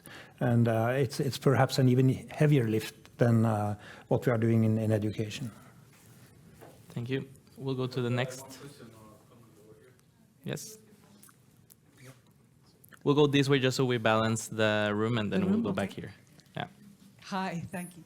I'm Heidi Westbrook-Steele. I'm co-chair of the network together with Ragnhild. Thank you so much for a wonderful day so far and for your talk as well. And to Precious and to all of you actually for actually not only talking about this as a formal thing or a theoretical thing, but also bringing life to what this actually is all about. And I just want to say that one of the things which is really challenging in this area is the issue of the triangle, as Ragnhild and also Camilla was talking about, that we don't have expertise, we don't have the professionals. So the issue of task shift is a very important way of thinking. So these stories that was just now on using and education and play and etc., we need to be believing that we can actually assist each other. That's the only way that we can actually assist the whole world, because it's not as if we will have enough professionals. And maybe looking to our parts of the world where we are getting more professionals, we're actually making a diagnosis on everything. Maybe that's also a wrong thing, and we need to look and learn from what's actually happening here. This is not what we want in the rest of the world. Which brings me to my question, and that is the do no harm in this area. What are your thoughts on that? And where are the pitfalls?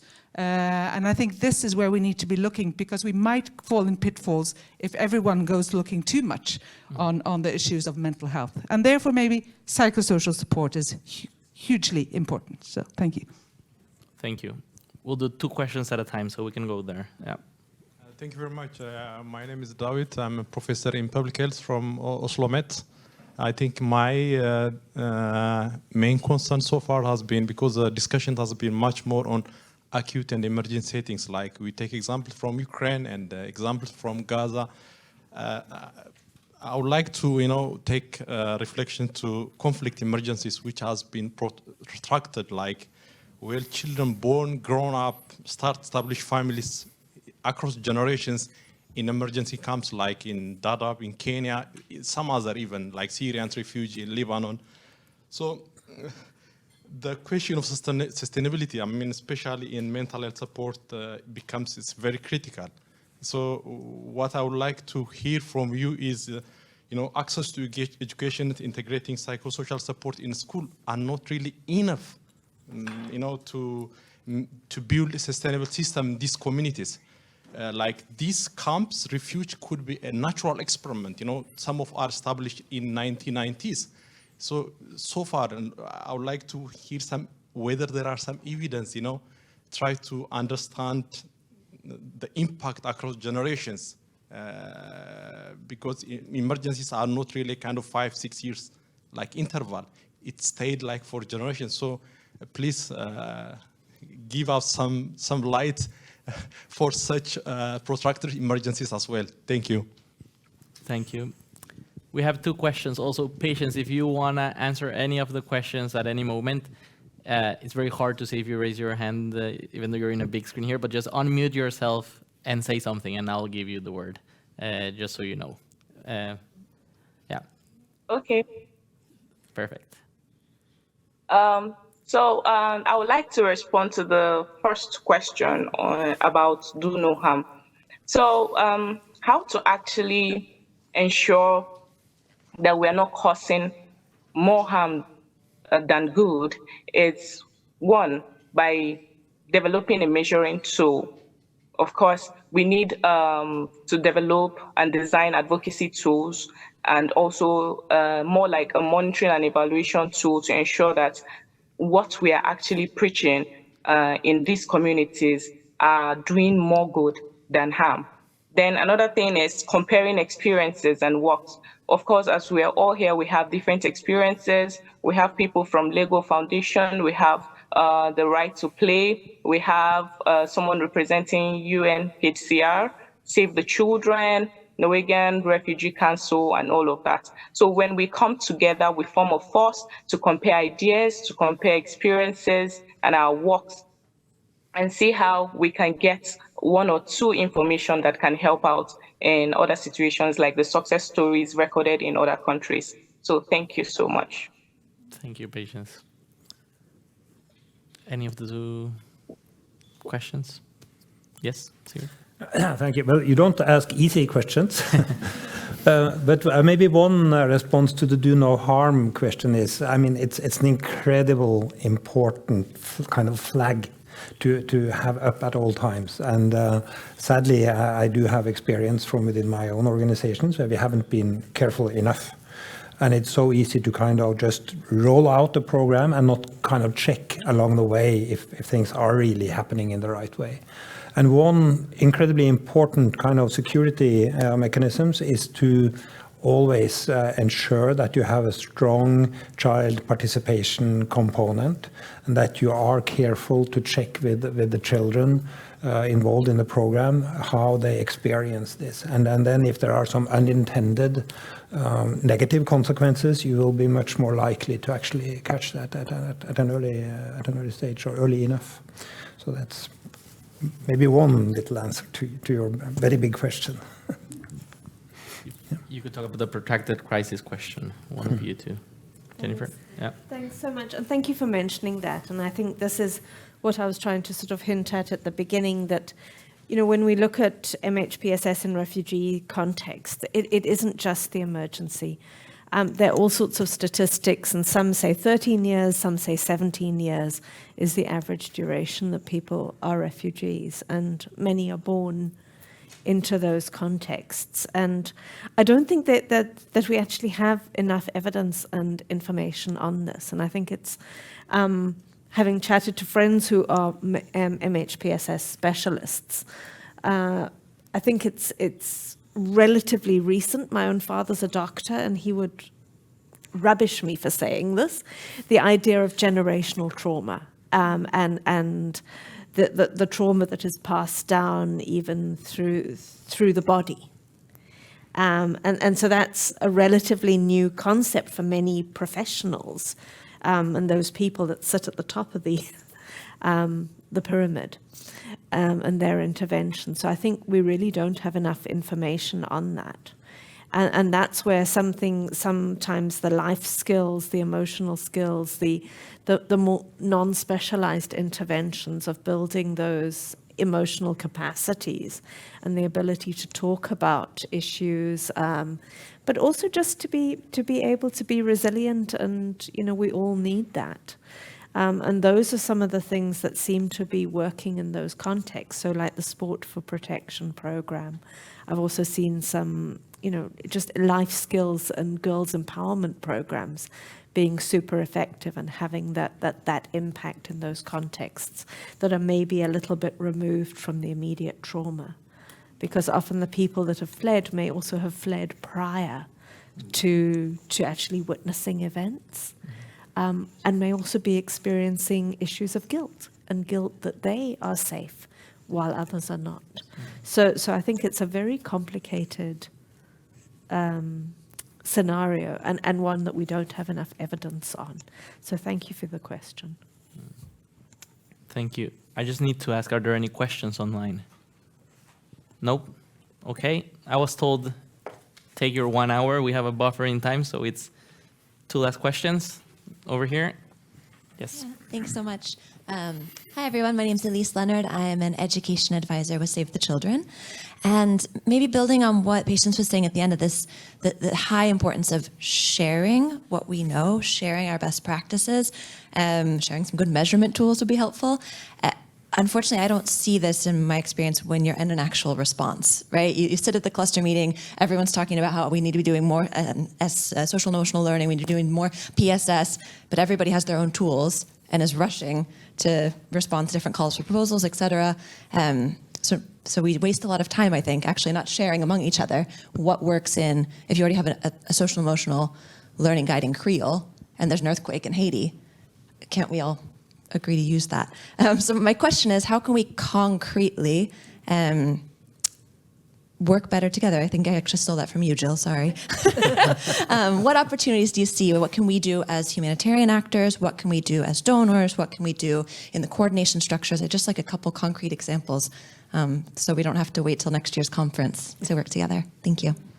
Perfect, thank you. And we'll actually then wrap up with that question because that's something you had all mentioned when I spoke with you before. Partnerships, there's a need for partnerships, more collaboration, more sharing. So each one of you gets a final word on what is your vision on how can we do better partnerships and sharing of experiences. We'll start with you, Camila, and then all the way here. And Patience, you go last and have the closing words then. So, as it is my closing word, I think I would link what Heidi mentioned about the do no harm and the sharing, because they go hand in hand for me.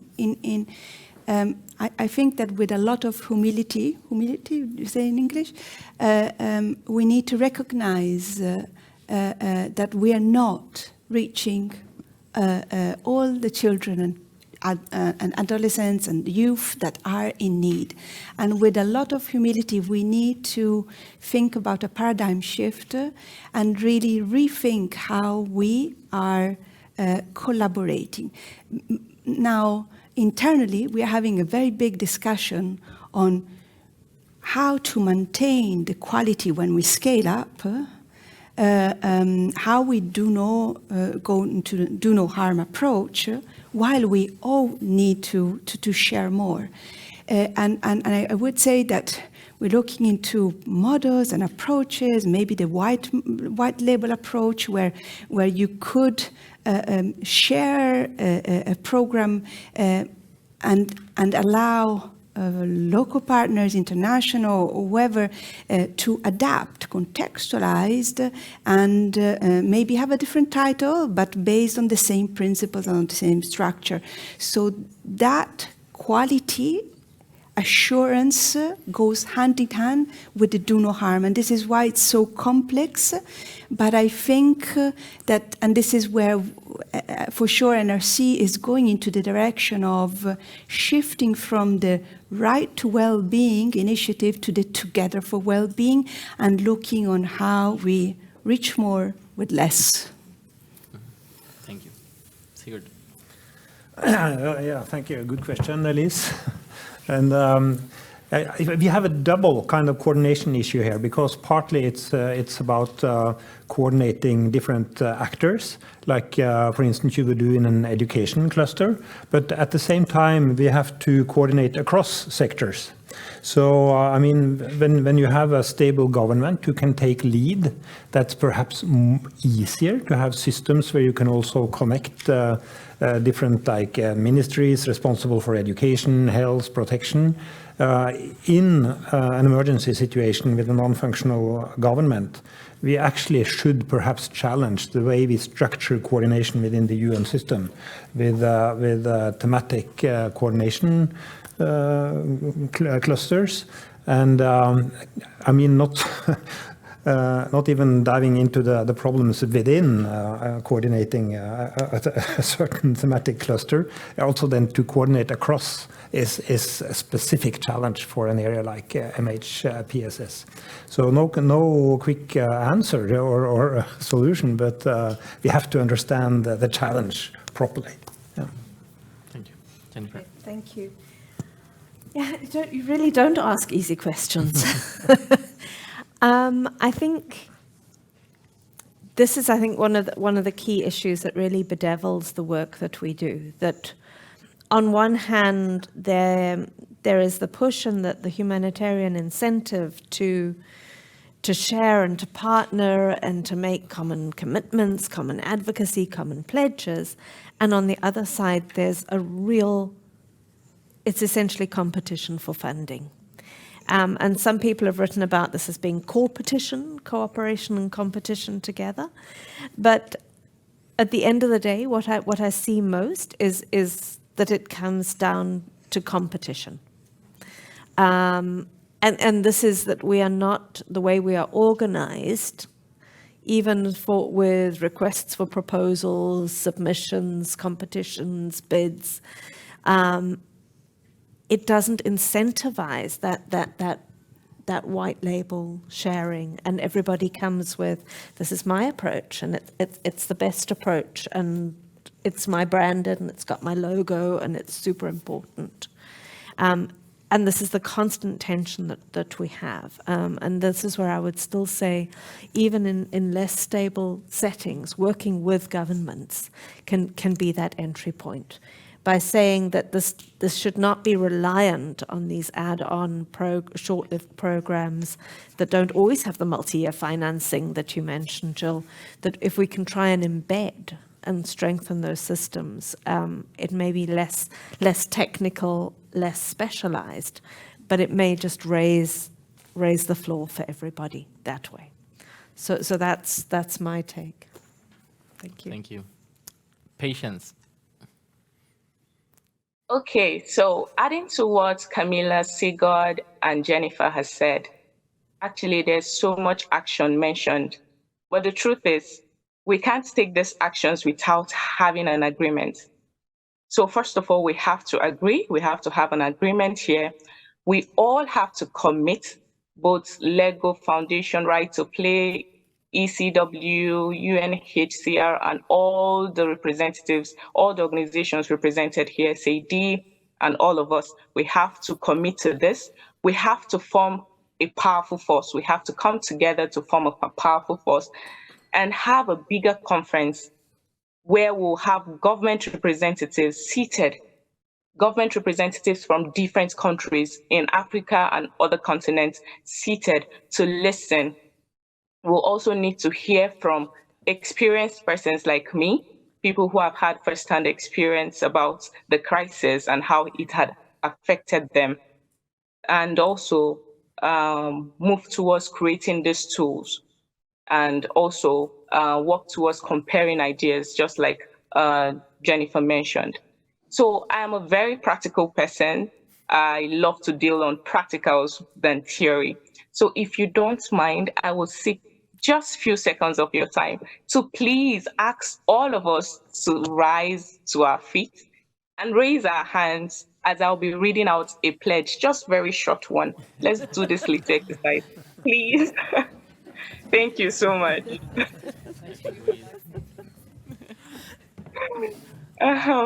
So are we ready?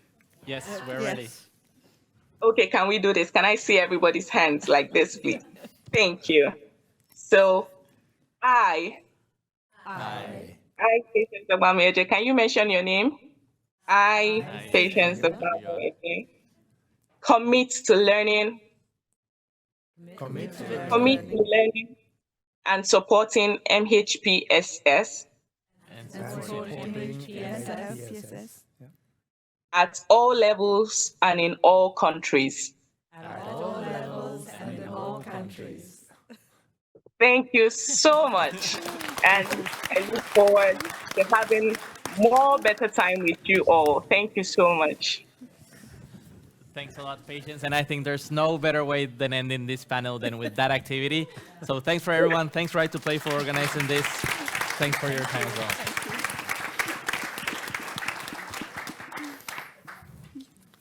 Thank you, Hector, and thank you, panelists. Pleasure to have you with us, Patience. And thanks to you for asking tricky questions. Time flies, and we have now come to the end of today's program. But before I invite Susan on stage, again, I would just, on behalf of Right to Play Norway, thank you so much for participating in today's event, both physically and for those of you who are online. And for those of you who are here, we hope as many as possible would join us for a networking lunch for further talks afterwards. But then to deliver today's concluding remarks, Susan McIsaac from Right to Play International. Thank you.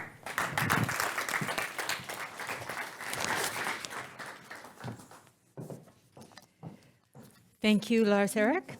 And thank you to the panel, so thoughtful. I was struck by them and by everyone in this room, the deep knowledge and experience that we have here. Also by the alignment that I have heard on the importance and urgency of the challenge and need, and of the commitment and willingness and passion to deliver effective programs and to help address the trauma the children are experiencing. But I was also struck by the simplicity of patients' articulation of her need. Access to people you can actually talk to. Resources to get access to education. Safety and security. Adults who can ensure that children can and are protected.